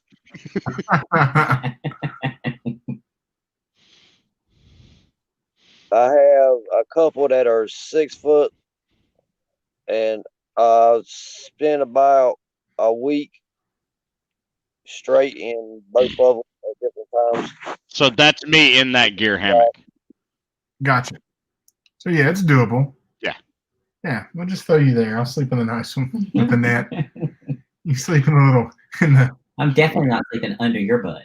Well, John's saying we need to bring you all up for a hang. I don't know if your Jeep's capable enough to get across the creek. Yeah, that's I don't know. Very good point. Luckily, our mechanic is a good friend, so he put it up on the lift today to check it out because we've had some new noises. And luckily, it's just our new skid plate where she banged it is hitting the exhaust. Oh, that's good. So yeah, so we'll have to do a little rerouting of the exhaust. I guess it's where she just sort of sent it over a rock on the skid plate, but it's what they're there for, right? That's why you buy skid plates. Let's see. Let me catch up. Yep, Jerry's another one. Jerry, how big are you, if you don't mind me asking, with your beautiful Friar Tuck self? Oh, gotcha. Jerry is not a tiny man either, and sleeps in a hammock every night. So, yeah, definitely. Like I said, my biggest hurdle is feeling comfortable without falling out. No, my biggest hurdle is going to be like, where's my wife? Where's my? And I'm not just saying this just to get brownie points. It's like a real thing. No, that's all right. But at the end of the day, there's cell phones and Pornhubs right there. So There you go. Jerry's 301. Gotcha. Thank you, sir, for being honest with me on that one. I appreciate that. So I've got people in the chat right now that outweigh you Make me look small. and sleep in a hammock. So don't feel like we can't make that happen, because All we right. can and we will. Let's see what we can do. Definitely gonna wait just a little warmer. That outdoor sleeping. Oh wait, the unicorn blanket could be a game changer. No, y'all ain't getting my unicorn blanket. Let's see, old and fat saying 6'7", weigh 310-ish. All right. Pickle, Yeah, you're a little squirt. Yeah, I'm a little guy. Up on my end. My phone's about to die on me. Yeah, that's fine, Mike. I didn't have any agendas tonight, and it was pretty much just running my mouth, and anybody that wanted to run their mouth with me. So y'all are welcome to stay. Y'all are welcome to leave. We'll keep. Mike, nice meeting you, buddy. On I guess it's the new way to meet, I guess. Yeah. I've done more sketchier things. Here we go. Yeah. Hey, I'm not even going to talk about it. I won't even ask. Yeah. So everybody have a happy Thanksgiving. I hear some leftovers calling my name. Go get you some more of that pumpkin pie there, brother. We'll catch y'all later. All right, be safe, man. Well, yeah, sorry we forgot about you, Pickle. We were up on the mountain. No. It's a good excuse as any to be. But we remembered you when we were in the hot tub, if that makes you feel better. It's like, Pickle. Oh, okay. Oh, yeah, Pickle. But no, man, thanks for letting us come on. And oh, no. Thanks for joining me. We definitely will do a hang. Sometime. Yeah, and we need to get my my prissy mall rat Jeep off road some. There you go. I know it's capable. My biggest concern, and I know this needs to change, is the first thing I need to do is I need to get different wheels and tires. You still running stock tires? I'm running stock 265 50R 20s on it. Yeah, you for sure. I mean, so I need to drop back to an 18-inch rim. I need to grab some more sidewall. I need to grab some more terrain. I'll be honest, if your calipers would allow for 17s, you would have better luck with your and more sidewall with that. You just can't. It ain't not with those calipers. Gotcha. This is the Overland Edition. It's probably got 13 inches. Huh? You got 13-inch brakes? Yeah. They're the largest brakes I've ever seen on any one of my vehicles. All right, so Old and Fat Outdoors wants to know what brought Pickle to mind while in the hot tub. It was cold and I had some shrinkage. So I thought of Pickle. Keeping it real, y'all. Keeping it real. It's like, hey, there's a little deal. That's right. So, yeah. But once I got in the hot water, it was impressive. Ah, okay. Okay. Right? Which I'm not. I'm just a sweet little pickle. All right. We about to Let's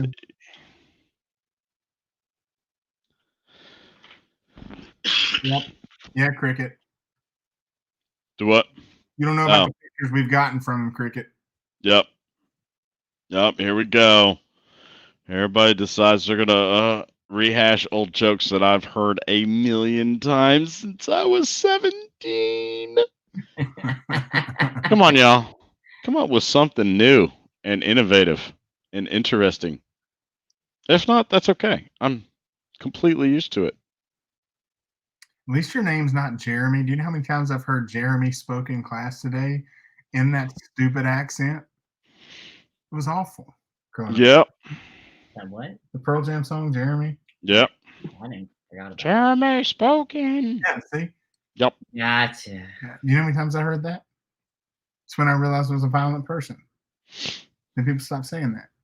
Yep. Circle of life. So. Last dude that said jerking his gherkin to me broke his nose instantly.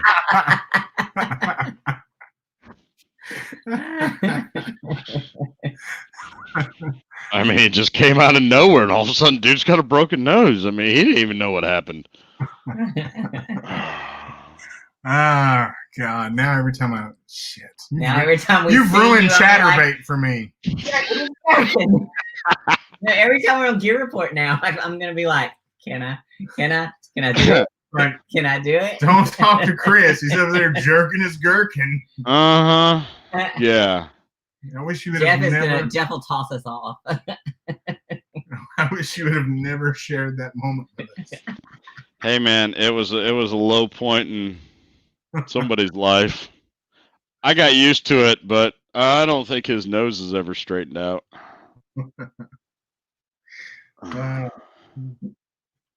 Can't fix ugly, man. Nope, can't fix ugly.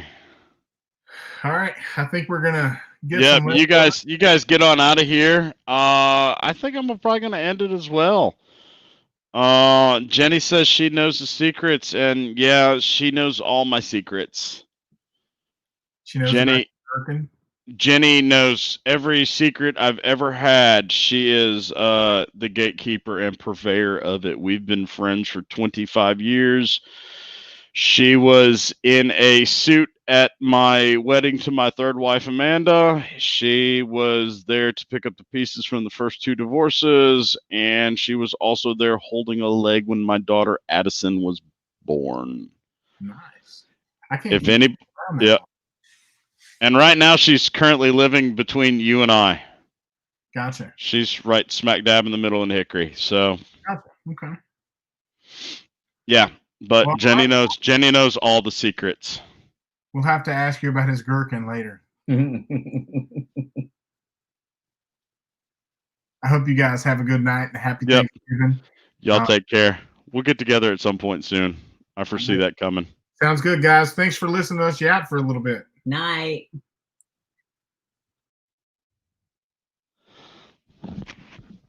All right. So it's just me, myself, and y'all hanging out in the peanut gallery. Well, I kind of got to end it, G. I got a backpacking trip tomorrow in the morning.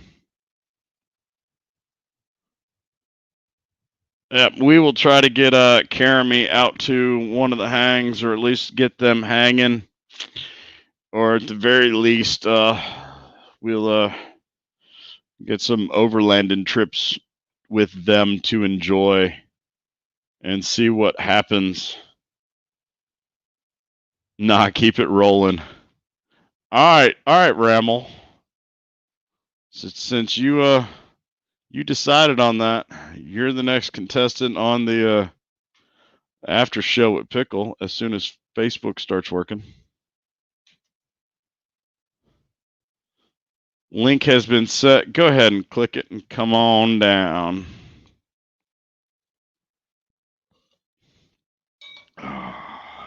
Carrie, and enjoy the rest of your Thanksgiving, everyone. Yeah, Moonshine and Jeremy in a hammock would be funny. Yeah, that would be interesting. I think Kim would kill her first, but, you know.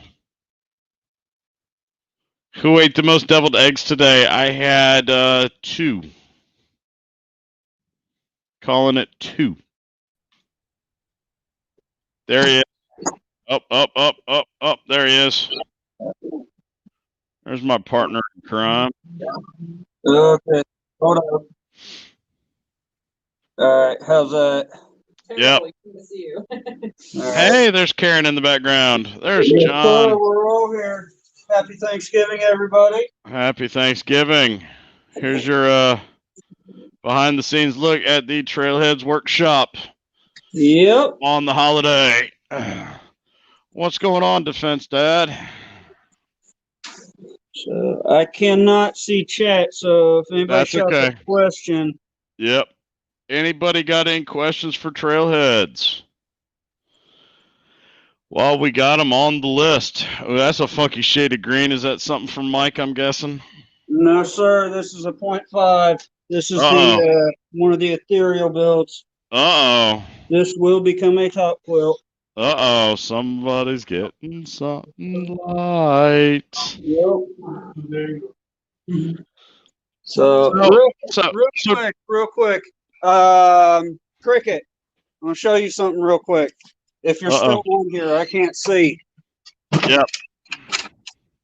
This is to show you how real it is. Oh, yeah, the 1,000 fill that nobody actually that has. right there, that blue bag, that is a 5-pound bag of the 1,000.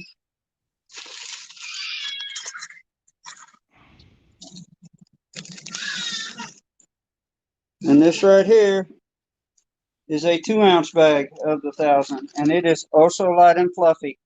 It is very much real. I don't know. Hey, John, old and fat outdoors wants to know if you have bricks in stock.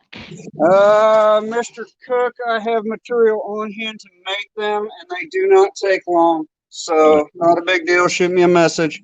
There you go.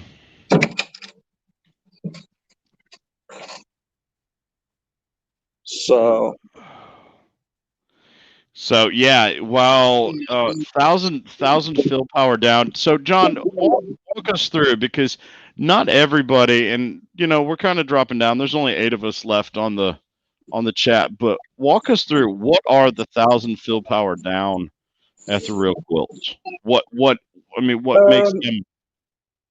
Okay, so essentially, our quilts we're running with 3 different versions of it. We start with what we're calling the Phantom. That's going to utilize either a 0.9 membrane or the 0.9 argon and the 850 fill power. Then you go a step up, that's the Apparition, which is going to be the 0.6 membrane or the 0.6 argon with the 850. You can get 900, 950, any of those.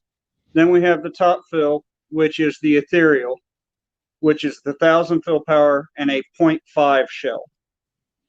Game plan is that those quilts are going to be the lightest things out there for the people that can actually use those quilts. Not by use, I don't mean somebody using them. It's these people, the only thing they've got left to lighten their rigs is going to be their sleeping, their insulation. Mm-hmm. They're running the DCF tarps. They're running, a Wraith or a Banshee or a Half-Wit or whatever they can that is the lightest possible hammock they can. They've stripped everything else, and they can't get their insulation down.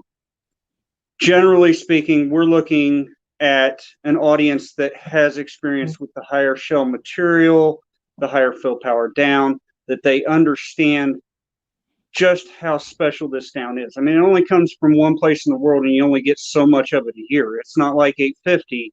This stuff, they only get so much a year. A pillow costs $500. A comforter I've seen go for $3,000 because it's that rare. Mm-hmm. Even Mountain Hardware got a hold of that, some 1,000 fill down for their Ghost Whisperer 2s, and they only made a specific, concise, like 300 unit run, because that's all the down that they could get a hold of. And coming directly from Allied Down out in California, when it was sourced, it was, okay, we have some, but this is all we have. And if you want more, we need to know how much you need next year so that we can get it ahead of time and to expect a 1-year lead time on it. So they're not going to be for everybody, and they are not, going to be, he's over here playing at the table. That's the real boss of Trailheads. Yeah. But the ethereals, they're not going to be for everybody, and they're not going to be available all the time. It's not that we want them to be a limited release, but thankfully, due to the nature of that down and the shell itself, it's going to end up being that way, and that might actually end up working out a little bit better. It's going to eliminate the people who are new and all they've ever used is, say a CDT or something along that lines, and they're walking in going, I want the lightest stuff possible, yet they have no idea how to take care of it. Right. So it kind of works both ways. You know, and in the hammock community, the lighter you get, the more fragile the product is, the more you need to pay attention to it. I mean, I'll just throw up pictures of the Wraith. Let me get Oh back yeah. down to it to show you. Just, you know, for some of you newer hammockers or those that aren't used to what John and Karen are putting out gear wise. Let's see. There we go. So here's a picture of me in their Wraith. No, that was the That, day the curse was put on it. Do what? That's the day the curse was put on That it. is the day the curse that was put on it. Mr. Jerry Dehart took that picture of me in the Wraith, and that one as well. So you can literally see that's not the hammock, or I'm sorry, there's your hammock body, and then you've got the bug net up above. And as you can see from this picture, I'm in the hammock, and we are in a old Scotch cemetery. Most of those, Jerry, correct me if I'm wrong, but most of those headstones were pre 1900, or at very least pre World War One. In that old Scotch cemetery, I didn't have a problem with this hammock prior to this point. I didn't have a problem with this hammock after this point. But the moment I got rid of this hammock, and I bet I had 5 nights in this hammock after these pictures were taken, from that point onward, the hammock has been doomed and has ripped on like 4 different people because I guess I cursed it by having it, or 3 people. I guess I cursed it by having it in a cemetery. Yeah. So three people, 4 failures, and all from the reports of the 3 people that it had failures on, none of it was craftsmanship. It went. And part of it, as far as the last 2 failures, were due to the way that the guy repaired them. Because with the way that thing is made, I mean, you've seen them. It's set. The zipper is this long, and the end caps are that long. Everything is designed specific, and you change just a little bit of it, and that monolite does not take that well. So that was me inside of it. Legs. Yep, my chicken legs. But that's the view from inside of that hammock. If you ever wanted to know what it felt like to truly be floating in a cloud, that's it. And they take some getting used to. Definitely. It was very weird being able to look over my shoulder and know exactly where my quilt is. And the stretch of it is takes some getting used to also. Mm-hmm. You know, it's not like a normal hammock where you just hang it at one spot and then you might have a little bit of a tweak after you get in it and set the suspension. You have to understand that you've got to hang that thing totally different. Yep. And I thought this was the cat's meow. I thought this was the best thing going, the most comfortable hammock on the planet. Reviewed it as such, the whole 9 yards. And then about 2 months later, John and I were talking, and he came up with this, which is the Banshee, which is the second lightest hammock on the market. And that is a 10.5 foot by 58-inch wide hammock that weighs in just the hammock itself at 11 ounces on the nose, and that includes the 4 patches that they had added to it custom for me. And that, sir, right there is the most comfortable hammock on the planet. Keys in pocket, never. Keys in pocket, never. If you're referring to the failure on the monolite, from what I was told by the initial owner, was that it just went. He sat down in it the first time and it ripped. The person who got it off of him and repaired it and had 2 failures at that point reported to me that what he was told when he got it was that the guy sat down hard. And the Same thing happened. He repaired it, and one of his buddies came over and basically just flopped down in it. And it went, that was the other two fails right there. It failed there. The guy repaired it, and then even sitting gently in it, it failed again because of the way he had repaired it. And then the final fail was because of the ridge line being too long. Yep. For when they repaired it, they shortened it a bit, and the longer ridge line caused it to fail. It's one of those things where, when something fails, you should reach out to the vendor or the person that made it before you try to fix it yourself, because you don't know if you're messing with something that has a specific design like that. Yep. And a lot of the times, the guys in the cottage industry, we're going to take it and say, okay, maybe it's not under warranty, but let's work something out. Here, it's going to cost me this to replace this section of it. I'm going to have to spend this much time in it, and they'll take care of it for you. So it's still better than getting a rig that could fail on you and actually hurt you.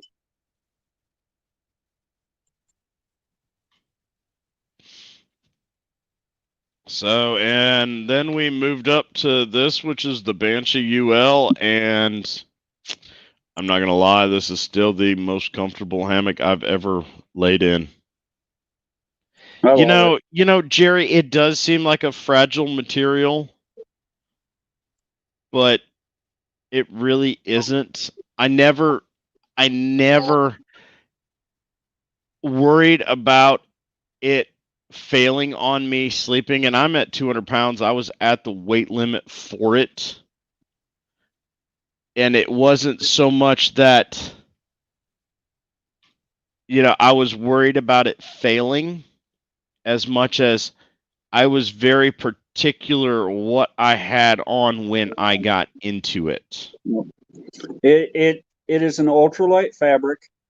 It needs to be treated as such. Some of these ultralights, they're getting into like the 1.2 Mountain, which is what the Banshee's made out of. I've heard rumors of another one that's coming down the pipe that is very similar to the Mountain, but I don't have any information on it as far as strength or anything like that yet. That should be pretty close. And those fabrics are a bit stronger, a bit tougher. The monolight itself, it's not meant to take abuse. This is supposed to be for those guys that are going out and ultralight, as light as you can get. We just happened to put an interesting spin on it when we came up with the Wraith. Yep. So with this hammock, this picture and this trip was literally the only time I ever got into the hammock with any clothing other than just my base layer / underwear on. It was to the point where I was taking my watch off and my bracelet off and putting those in my Ridgeline organizer before I got into the hammock. That it was just, it's one of those fabrics that if you treat it right and you're respectful with it, it will respond and be respectful to you back again. If you treat it like a 1.7, you're going to get a sore back. You're going to get a sore back. And it's not for everybody. You're right. There is a point where too thin is too thin on hammocks. Too light is too light on your backpack. You can go so ultra light and be stupid and get through the night and say, okay, I survived. I'm good. But you know what? That was dumb. Let me dial it back. There's a line between as light as possible, and then you start losing functionality, you start losing comfort, and that's where we're trying not to hit. Mm-hmm. We're trying to keep it in that area. That's why one of the things, I've heard a lot of people talk about, well, the Wraith and the Banshee, you stopped at 58 inches. You could shave even more weight if you narrow it a little bit, or if you went with a 10-foot. Mm-hmm. The general consensus in the community is that the 11-foot hammock is on average the sweet spot for length. And with the exception of people who really like a flat lay, or the people who are over 6'3", they want that 58-inch. That seems to be the sweet spot. Mm-hmm. So that's what we aimed at, just utilizing the lightest, strongest fabric we could, and then tweaking design a bit here and there. You know, it's still a symmetrical. It's just a matter of where the zipper's located, how we offset it, things like that, to chop even more weight off. And honestly, unless you want to sacrifice comfort, you're not going to get much lighter than this. Yeah. It's just not going to happen. We do have some ideas, but we haven't had a chance to play with those yet because we've just been absolutely slammed. But it's just there's a thin line, and we don't want to go over it. We want to keep right at where we're at on it. Mm-hmm. So with the hammocks, they want to get as close to that thin line as they can possibly get because nobody else is focusing on we'll dance that blade every day. How close can we get to that line? And John and Karen are doing hands down the best job that I've seen in the community of getting to that thin line, achieving it, and still putting out a solid product. Really, out of the whole lineup, the one thing we're lacking is the tarps. And I mean, you've seen it yourself, the membrane. That DCF is such an investment. I mean, we were at Hanson's and that wind came up that first night, and Dutch himself had issues with his DCF because the acorns were punching holes in it. Yep. Dutch had problems with his DCF. Joe had problems with his DCF. Joe got soaked because of his DCF. It was too short. Yep. You know, I was kind of nestled in the back in one of the least attractive hangs I've ever put together in my entire life. My internal pole mod, somebody said, turned into an S curve with the winds. I think Joe said while he was trying to repair his, and it was fine. And that was the 1.1 sil poly. I owned a DCF tarp. I reviewed a DCF tarp. I liked a DCF tarp. There's nothing wrong with it if that's what you're looking for. But for me, in the end, the packability, the ability to quickly deploy coming out of a snakeskin, the fact that you had to roll it up to get it into the snakeskin, which then any kind of water that was on the DCF because it was raining when you packed up was then trapped and inherently got in on both sides of the DCF. It became a problem. I am curious how well it holds up in snow. I haven't used one, but I'm wondering about snow and ice loads. Nah, Cricket, go ahead and hit me with it. I'll help out any way I can. And I'm pretty much open book too. You know, I don't go negative on other companies. I just lost John. In my opinion, you're back. But okay. You know, if I can help, I will. I am going to grab another beer. I need to catch up to you, Mr. Yeah. Go ahead and there you are. Okay, now you're back. So please, by all means, we'll take questions of what you got, material, the whole 9 yards. And I don't know if he's still here, but G, if you have any questions, feel free to get with me on Facebook or, you know, send me a message through the website or whatever, because that 6'3", 350, I think is what you said, that is not an issue whatsoever. We can get you in between the trees. Yep.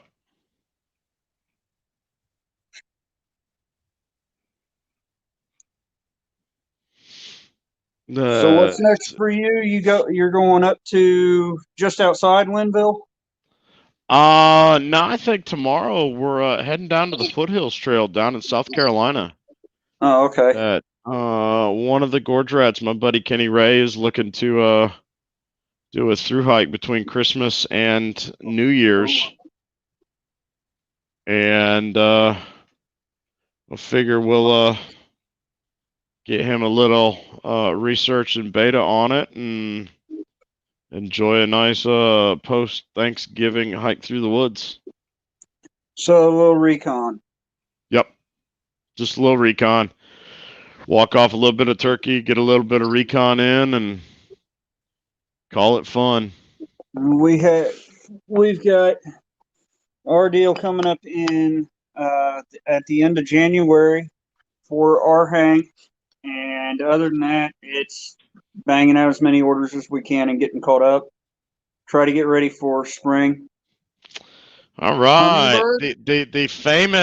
the famous hummingbird lightest hammock on the planet. If you enjoy wearing a thong, So, and I do enjoy wearing a that would thong. be my opinion on that. Can you pull specs on that? I'm doing that now. I'm doing that now. Just so we are completely in the. He has said himself that I'm not that. No. You're thinking of Danny over at Superior. You're thinking the Daylight. Oh, Yep. okay. Hummingbird, if I'm correct on this, the ultralight version I got it. is I got it. somewhere around Hang 8x3. Just so I'm not lying to anybody, we got it up. It is specs. It is 7.6 ounces, weight rating of 350 pounds. Dimensions in use are 116 by 63 inches. So 9.5 feet. Yep. By 63. So if you're under 6 foot tall, you might be able to get diagonal in that. I would not want to sleep in it. And the only reason I say that is because I'm right at that 6'2", 6'3" height. And that, to me, that length is going to keep you from getting a good diagonal and is actually going to push you more towards a perpendicular to the ridge line. Mm-hmm. Yeah, it's gonna force you closer to banana. I mean, I started off in a 9.5 foot hammock, and it was the best night's sleep I've ever had compared to a tent. And then I went to a 10.5 foot hammock, and it was just that much better. And then I went to the 11-foot hammock, and it was great. My car camping rig is a Dutchware Chameleon wide. It's 11 foot long. It's 72 inches wide. It's ginormous. That's the single plus, isn't it? The one you got pulled up? Yeah, this is the single plus. Yes. Yeah, they've got one that's lighter than that too, and it is just. Guess we'll go with the single.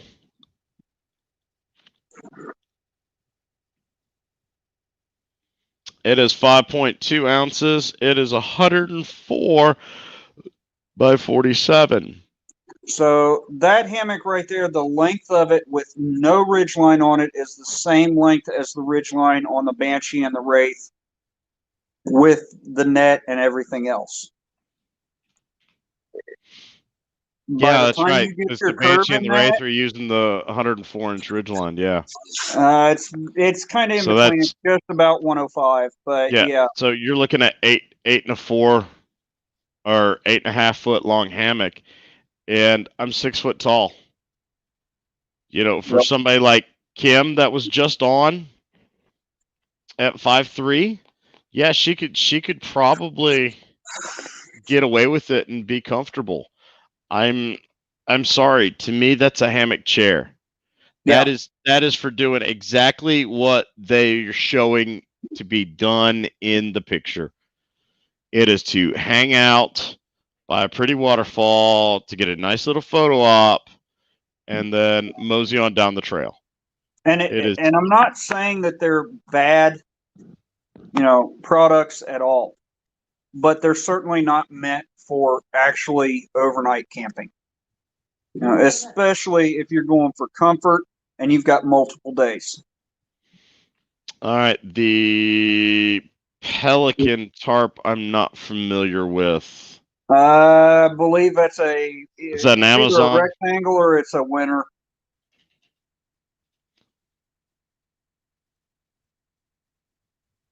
Oh, it's through Hummingbird as well. I'm sorry. Okay, so that looks like.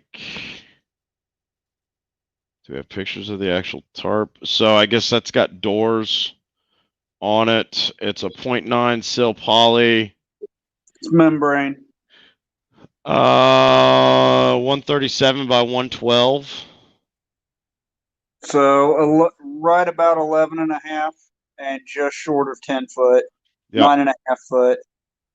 So any 11-foot hammock is going to get wet using that, or at Yes, least stands a but good chance. if you're running the Hummingbird hammock and that tarp, you're probably going to be Yeah. appropriately covered because that's such a short hammock at 9.5 feet.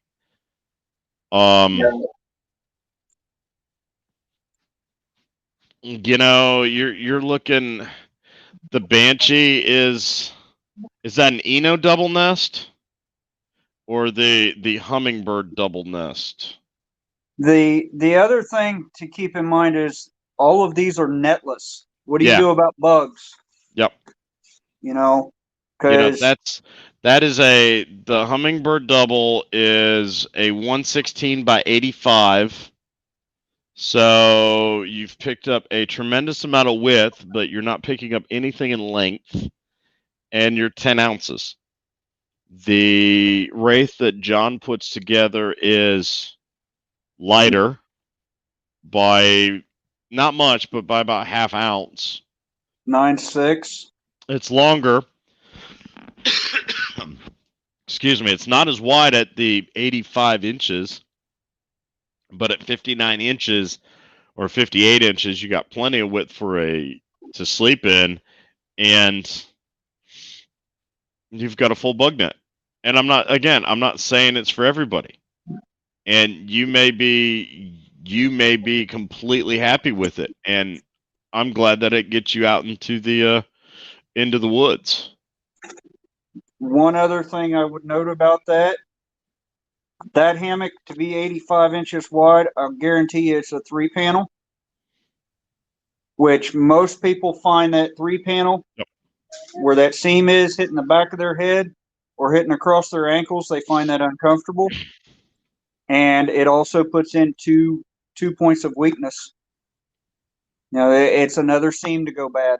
It's another place that may not take stress right. It is what it is. Are they bad products? No. But they're also, I don't think, as good as some of the cottage manufacturers make. Not just myself, but many others. You know, and if it's the Eno double nest that you're referencing, Cricket, I honestly, I'm not going to get into that debate. Yeah, don't. That That falls. is a totally different universe. That's something that if you're a Eagles Nest Outfitters fan, power to you. I'm that falls into the Republican Democratic debate, and as a self-proclaimed, you know, I've been called a hammock snob, I've been called high maintenance, I've been called trail diva. My goal is to support the American-made cottage vendors. And we appreciate that. And I'm not going to get into a fight with somebody that's running and, you know, just it's not worth it. But if it works for you, if it works for you and you're comfortable in it and it gets you out in the woods and you're not using ropes to tie around a tree, power on. God bless you and enjoy your hang. And there's nothing wrong with Eno. There's nothing wrong with Wise Owl. There's nothing wrong with any one of these 3-panel hammocks that you can pick up on Amazon, or you can go up to Walmart or Dick's Sporting Goods or any place like that and pick up. There's nothing wrong with it, but it's not the same game. Once you get into a cottage hammock and you use it for a few nights, you will notice a huge difference in how you sleep, in function. You're going to notice a world of difference in quality, in craftsmanship. If you go into it with an open mind. And if you go into it with an open mind, if you go into it with a closed mind of I'm in the best thing possible, you're not going to change it, then no, you probably won't have a great night's sleep in it. one other But thing I will say that is a different universe, try to reach out to the people making that gear and talk to them. See how much different that is talking to someone who works for Eno or any one of the other 3 panels versus talking to the cottage industry. I don't know a single cottage vendor that will not respond to an email themselves. They may not pick up the phone and call you or respond to a messenger through Facebook, but if you send them an email, they're going to respond to you.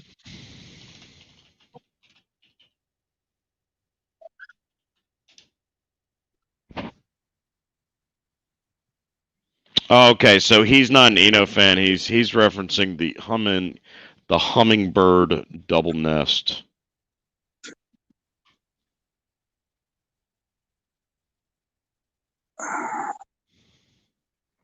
I would assume that is sitting somewhere around the same area as what Eno's is, where it's meant for you and your girl to be able to kick back and watch the beach or the waterfall together.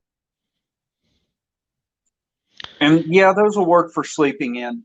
But again, you're going to notice a huge difference in the quality and packability, comfort. Every level is going to be a bit different. Most of those double nest or whatever they call them, by the time you spend the money on the hammock, the straps, the bug net, a ridge line, a better suspension, whatever, you're going to spend just as much as you would have with the cottage industry, and your odds are it's going to be bulkier and heavier.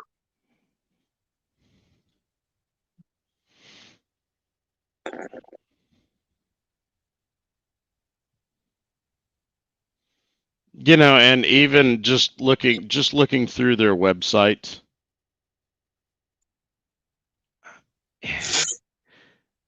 they do have a underquilt. They do have an external bug net. They've got a couple tarps, but to me it just seems like it's more of it's we're going rock climbing for the afternoon. Let's string up a couple hammocks and take a break. Or let's go hang out in our hammocks at the quad. I'll dip back to my previous statement, Cricket. If you're happy with it and it gets you out in the woods, then by all means, I am not bashing it whatsoever. In my journey, I've seen how much the cottage vendors have given back to the hammocking community. And me personally, as my way to give back to the hammock community, is that I want to push those mom and pops. I mean, John, spin the camera around. He's not in a shop. He's in his basement. This is his house. It's a basement just like everybody else's. This is where they live. You heard his child run around at 9:30 on a Thursday night, Thanksgiving or not. I mean, I know he's going to be up sewing till 1, 2 a.m. It's not a Chinese sweatshop that these are coming out of. It's not a large manufacturing plant that they can pop them out. These are truly handmade, hand-stitched, built with love and care by the people that take care of them. He is a gear manufacturer. And if you look over his, I'm guessing, left shoulder, there's a sticker of another gear manufacturer, a hammock manufacturer right there. Yeah. War Bonnet. There's War Bonnet.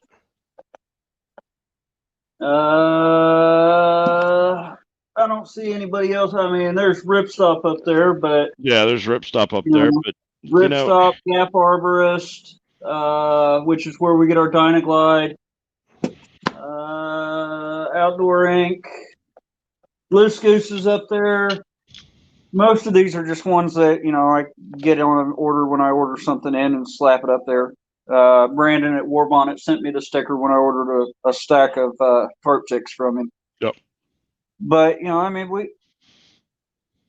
I couldn't say how many people I have sent to Hammock Gear or over to Dutch or UGQ or Anne Marie over at Autumn Ultralight. I mean, that's a regular collaboration between the two of us.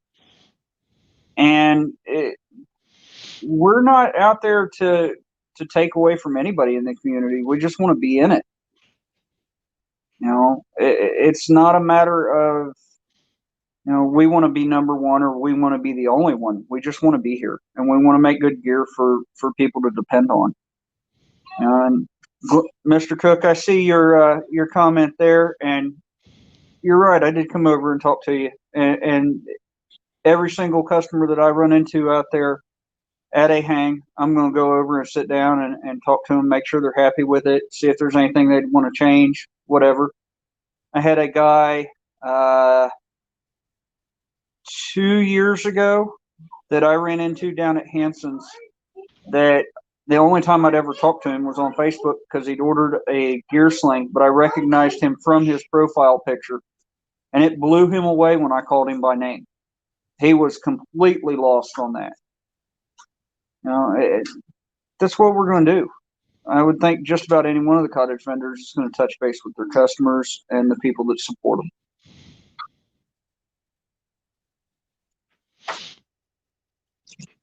All right, let's see. Anybody else out there? Any other questions coming in? I apologize for the lag. There is a little bit of a lag between YouTube and StreamYard, but that's pretty consistent. I am trying to, back and forth. Jerry, you're kind of hard not to recognize. But I mean that in the best of intention way. From the moment I first met you, I knew exactly who you were. I was like, that's Jerry Dehart. So, it. We came to Thanksgiving. That was our first trip down to Tar Heel Country, officially as trailheads. And I think there was maybe about a half a dozen to 10 people that on, Thursday and Friday, I was sitting there kind of scratching my head going, I'm not sure, but I think that might be. And by the end of the weekend, everybody knew everybody. And we've talked with a few people since then. And we've had people up here that it's pretty much the same way. They show up at one of our hangs, and at first it's like, I don't recognize you. And then a name is said, and right there. And usually that's a case where their profile picture, if they get a hold of us on Facebook or through the website, their profile picture is a meme or a sticker or something like that. Yep.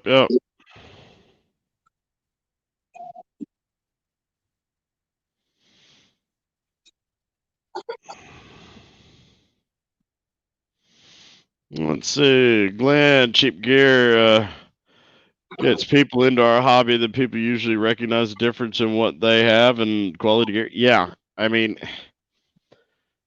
I hate to beat this dead horse again and again, episode after episode after episode, but there's a reason that gear's cheap. They're out for the money. They're flat out. They're out for the money. Once you get into the hammock community, you're really getting fabrics from two different spots. You're either getting fabrics from Dutchware, or you're getting fabrics from Ripstop by the Roll. One's in Pennsylvania, one's in North Carolina. There's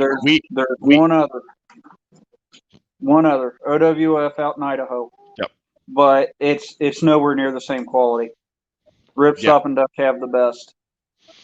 We hosted a hang within 12 miles from Ripstop's factory, within 12 miles from their shop. We had 50 Hammock campers out there. Who showed up? Dutch, who drove down 10 hours in his 1973 Volkswagen camping bus from the Nova hang to show up. Yeah, what was his overall drive time on that trip? I'm curious. I don't want to know because it would take me 2.5 hours to get from the hang spot to the Morrill Mountain campsite, and it took us over 3.5 to get there. Yeah, it was. I love Dutch to death, but that was one long day.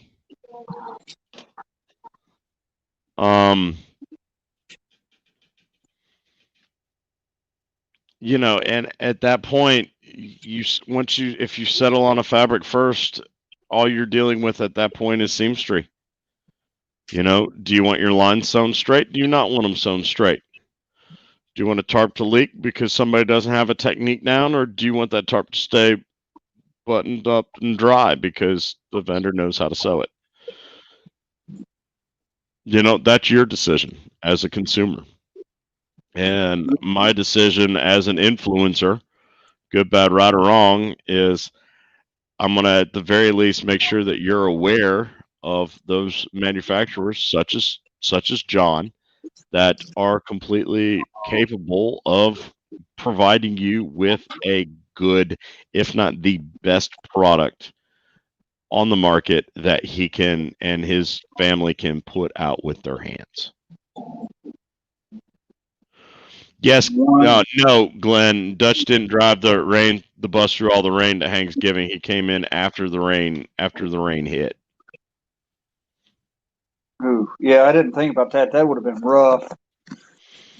Dude, it was rough just riding behind him in the wind, watching him get rocked. I mean, I know he was all over that wheel steering and right the entire way.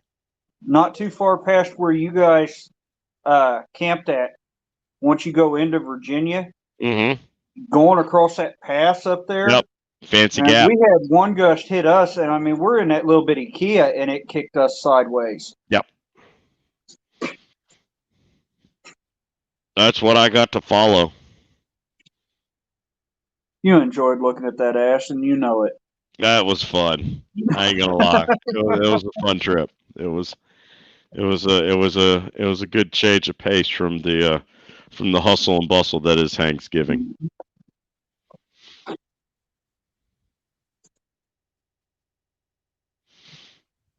It's surprising how mobile one of those things is too. You wouldn't think about it being able to get into a place like that, but they just go. Yeah. You know, as long as you don't get them onto that teeter point or get them this way, they'll go. Yep. And he had to rub in the fact that his was more reliable than mine because there's that. Yeah. Which was a cause of that. I would say though, it's probably more expensive to fix his than yours. Yeah.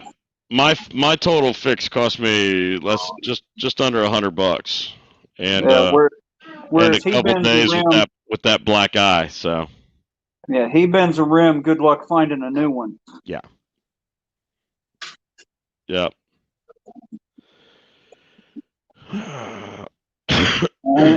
and the other point I would make: cottage versus factory. You go to a hang. Just about any hang you go to, you've got a good chance of catching up with some vendor, whether it's factory or whether it is somebody doing cottage. Who's the one that stays at the hang? Yep. And who's the one that goes back and stays at a hotel? Yep. My favorite part of that analogy is trail days up in Damascus on the AT.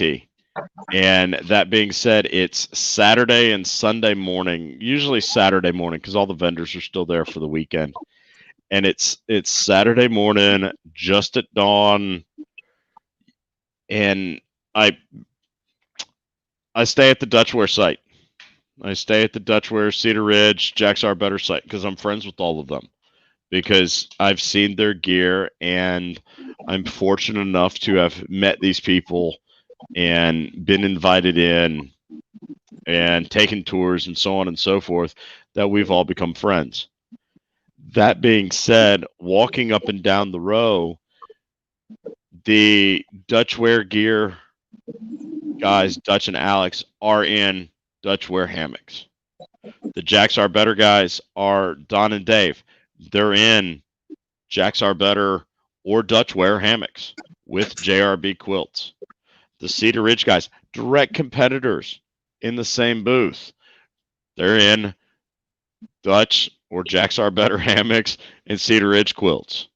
I think the drunker they get, the more they blur the lines between Cedar Ridge and Jack's Our Better, and No, they just forget which one's which. yeah, I mean, if you don't believe me, go back to the first podcast or the second podcast, At some first point or there's a second good chance we're episode. gonna confuse our banshees. So Yep. The back to the first or second episode when I had both sets of owners on, and by the end of the episode, the Jack's guys are wearing Cedar Ridge T-shirts, and the Cedar Ridge guys are wearing Jack's Our Better hats. So yeah, it's a weird dynamic, but walking down the row, you see that the Z-Packs team are sleeping in their tents. You see that the Big Agnes team are actually not on site because they're sleeping in a Airbnb. Hyperlight Mountain Gear was not on site. They were sleeping in an Airbnb that was off property. The Eno guys, they were not. They were sleeping in Sprinter vans and the Big Agnes tents behind their Eno hammock setup. Yukon Outfitters, not a clue. They weren't on site, and I promise you they weren't in their hammocks. You know, the UGQ was there, but I believe they were down. They were so far down on the other end, I don't think anybody cared. But I want to say they were out in an Airbnb. You know, it pays to see what these people are actually using. Are they using their gear, or are they just there marketing for some other company? You know, and that's what I pay attention to when I see a vendor. What's the vendor using? Is the vendor using his gear, or is the vendor using somebody else's gear? If he's using somebody else's gear, why? because I've yet to find something that works as good as the Breeze Buckle 2.0. There you go. There you go. And if you don't know what a Breeze Buckle 2.0 is, I think they are officially on the market. She's getting more cut. She's getting more cut. Yeah, she messaged me. It was either today or yesterday that they were being cut. So once it's cut, she'll have to tumble them, and then she'll make them nice and shiny, and they'll be ready. So I'd say here in the next week or two, there'll be plenty of them on the site. That, folks, is Breeze Buckle 2.0. Now, I hear a lot about the Superior hammock suspension, and I've looked at them. I haven't used one, but I can see where they're nice. This has everything to it. I mean, it's quick release. It's easy to use. Very hard to find something that weighs less, short of a Beckett. Yeah, that's about it. The quality is there. You know, I mean, it's a great overall product, and it's very easy to use. And you know, my thought process, it's highly adjustable. I've not felt it slip. It's stupid light. I even called her when I got them in my hands, and I said, "Okay, these aren't going to work. They're too light. They're not heavy enough. They need a little bit of weight." And sure enough, they work. I've got the 1.0s on both of my hammock chairs, and very pleased with them. That right there with the hook that I can loop in and out of my continuous loops is stupid light. So that is, even Duchess looked at it and be like, "Man, that's stupid light. It's a great buckle. I like this. I like that. Well, of course they're yours. That makes sense. I ain't faulting you on that. Those hold. They're extremely adjustable. The learning curve to use them is very small. They are adjustable when the hammock is loaded, and that hook makes disconnecting easy to keep it outside of your straps. And the way that they get tumbled, combined with the way that they're cut, I haven't seen a burr on them yet. And I have sold probably 15 pairs that I have sold to other customers, and yet to see any kind of a burr or issue with it at all. Yeah. Glenn, you can get the straps. Yep. I was just going to say that you can order the straps with them. They are primarily, I mean, it's the buckle. That's the piece of hardware. I want to say it's around $45 for straps and buckle. I don't know if she's changing it at all for the 2.0s, but Autumn Ultralight, that's where to look for them. And you can message her directly too, Anne-Marie Akers.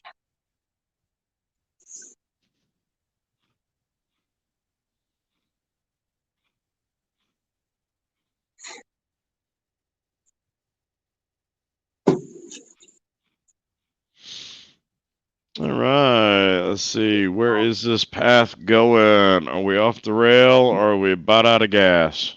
I don't know. Anybody This else is- got This anything? is the long. see This is the the chat. longest. This is the longest I've gone. So, and Glenn's comment was And the you last didn't one, need your little blue pill for it. and I didn't need my little blue pill for it. No, she didn't. Amory didn't make it to the hang. We tried like heck to get her to the hang, but it just wasn't in the cards to get her up this far or down this far out of Ohio, between her work schedule and her She's working full time build and she's schedule. hammock full time, Yep. and the girl's got to breathe every once in a while too. Yep. Yeah. So we tried to Right get her over there. down, and it wasn't in the cards this time. So we'll keep trying to get her down. I mean, heck, I've been trying to get Dutch to hang for 3 years now, and this is the first one he made it down to. So He just knew I was bringing moonshine.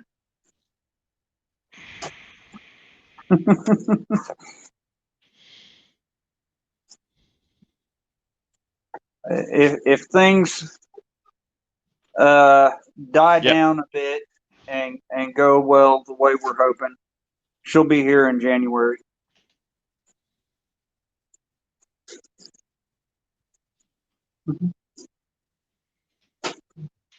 there you go. I just threw a link to Amory's site in the chat.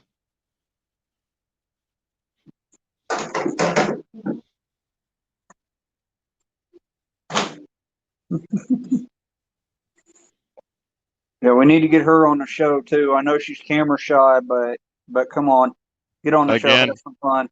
Again, I've tried, but it's okay. We'll keep trying. Yeah, I'll give her a little nudge, see what I can do. Yeah. I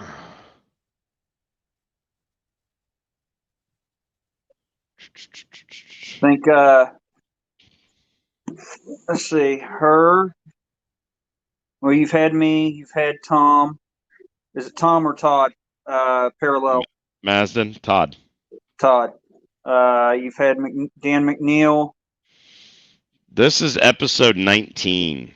Yeah, JRB. So we've gone JRB, Crow, Dutch,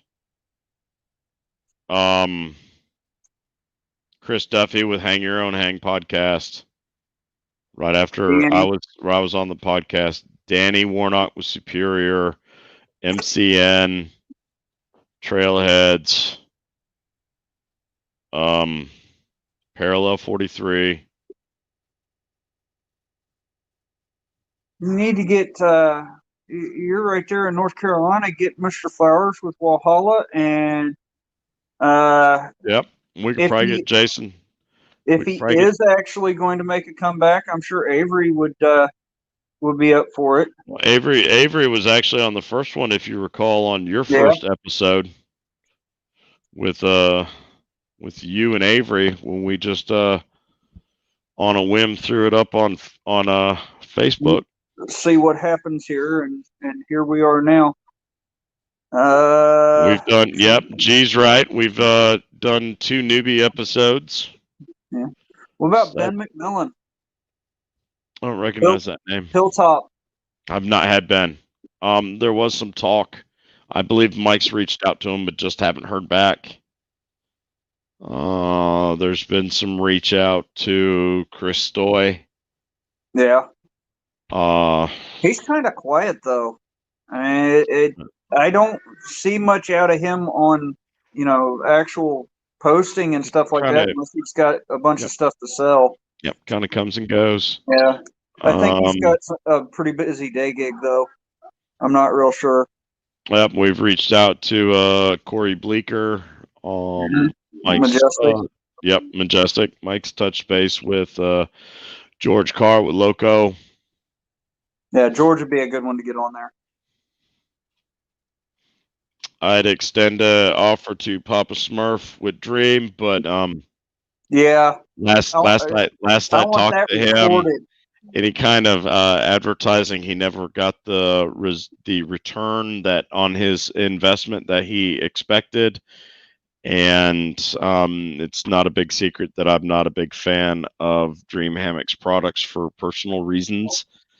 And yeah, I've been blocked. It's not, from what I understand, it's not even a matter of personal reason. It's not your personal style. You typically go ultralight when you go out on the trail, and nothing against Dream, but it's just not there. Yep, they don't make them. Got about the same vibes from UGQ when I spoke with them at HangCon. That really just, I was interrupting their time when I spoke to them, so haven't felt. Speed. I didn't get a chance to speak with 2Speed as much as I would have liked to at the hang. I think Mike spoke a little bit more with him. We'll probably get him on. Yeah, I talked to him a little bit, but wasn't 100%. It wasn't till the end of the hang where I actually kind of connected the dots on who he is. Yeah. And Syntax. See if you can grab him. No. I'll be honest with you. I don't think there's. You see how wide this screen is with you and I. I don't think there's enough headspace for his ego and my ego to be on the same podcast. I'll just put it right there. Put it out like that. You could be one of the little B icons up in the corner, like a Facebook chat bubble. Yeah, and my ego just won't allow that. I'd really like it to be like that, but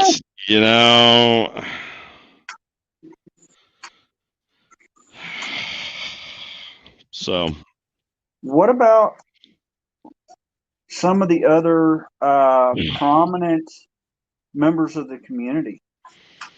Here's a good one. This one should. This one should be a great question. I want to get a good starter set, but on a budget. So after the first of the year, I will get into the research.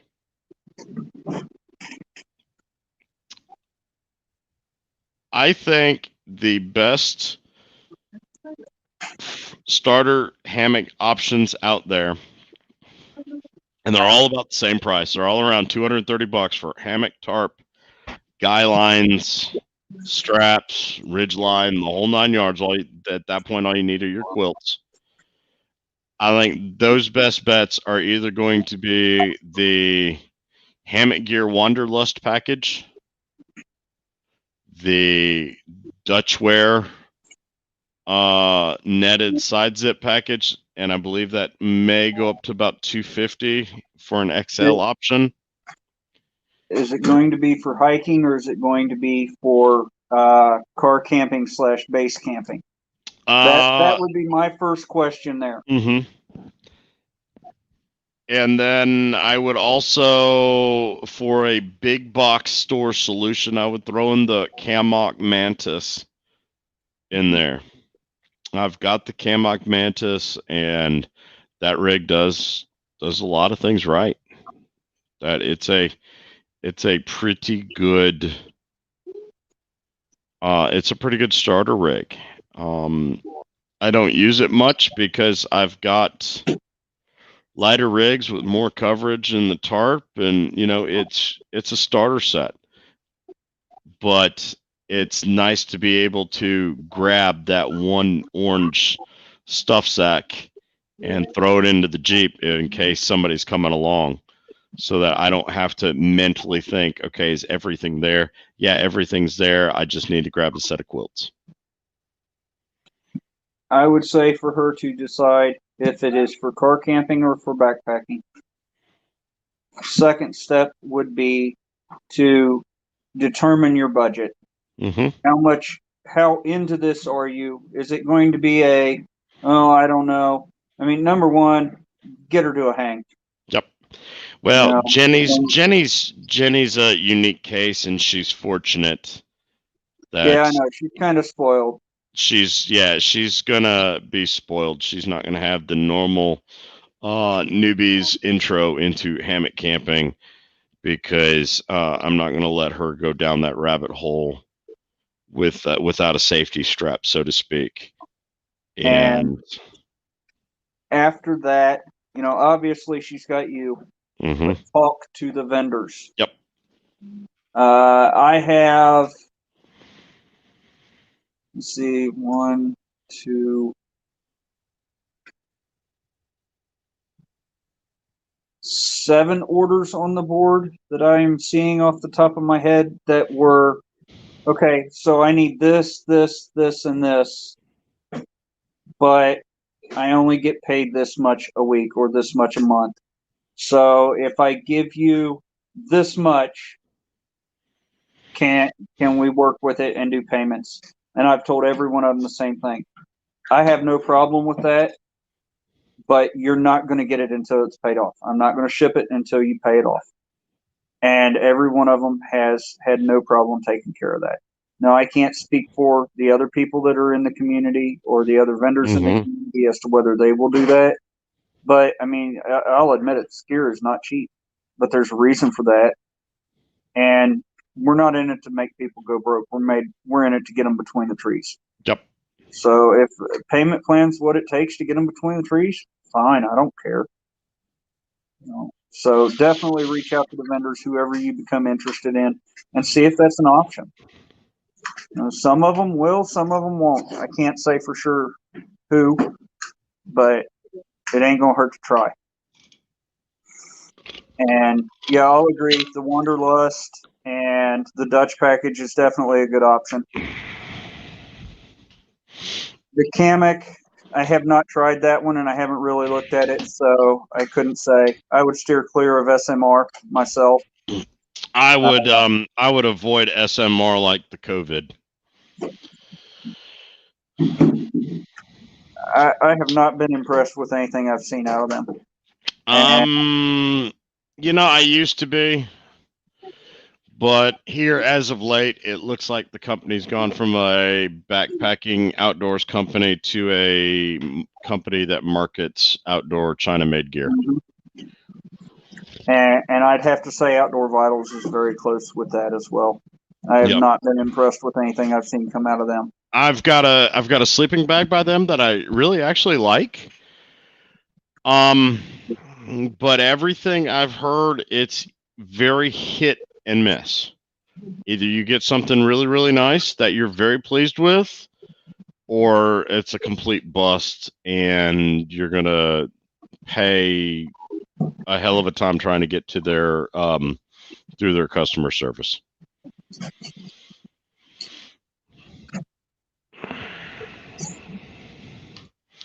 All right, so we are wrapping it up. We are 9:49. We've been going strong since 7 o'clock. Hour and a half past your bedtime. Lord have mercy. Yep. Jerry, the only thing I have from SMR is a sport chop. Yeah, you might be the safest person on the planet with that one. I've got a bit more gear, so if anybody wants to buy a Nube with a SMR Nube with a winter cover, please let me know. No, I'll say it, and I think you'll understand where I'm going afterwards. SMR does have something I'd really love to have 100% of, and that's Mr. Garibaldi. I think that they, I understand he makes a living doing what he does, repping different companies, but I really think that they don't realize what they have with him. Huge mistake to let him go. But. Anybody that could get him 100% him would be in such a wonderful position, and they don't realize it, and it's actually almost sad. Well, there you go. The more and more you hear about Hangin, I'm going with cottage vendors, and plus I support U.S. made products. So, and I speak for myself and everybody else in the cottage industry that we appreciate that, and that we all will try our best to keep those products as high a quality as we can do it. Yep. I know sometimes they fall through the cracks, but those usually don't hang around long. That's where the customer service falls into it.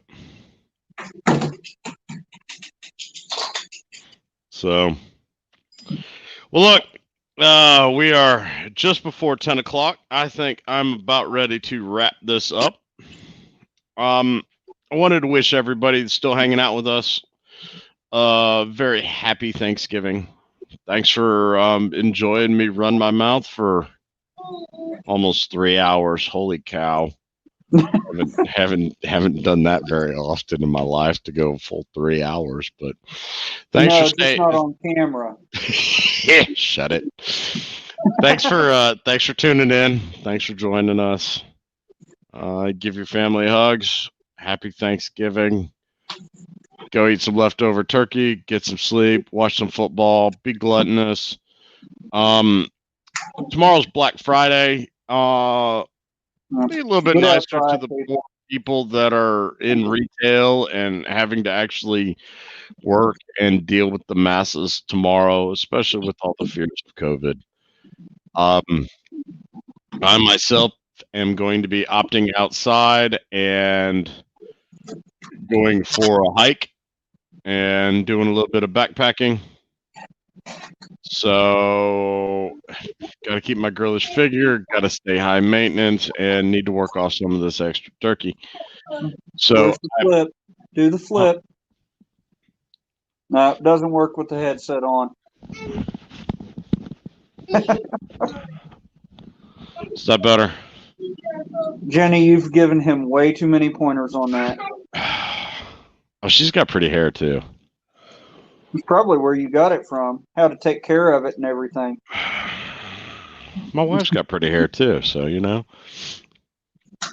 But I thank everybody. Enjoy your holiday. Enjoy your time. If you've got hammock questions, please, by all means, catch me on the interwebs. Catch me on Facebook. Go ahead and like the stream. Thumb up it. Thumb down it. Call me names. That's fine. I'm used to it all. Some of my closest friends call me some of the worst names. So I've heard enjoyed it. Yep. Enjoyed it tonight. If you've got any questions, please reach out. I'll do the best I can to get you in touch with who you need to be in touch with to get those answers. If I cannot answer them myself. And until next time, I will catch you on the flip side. Good night, y'all. Good night, everybody.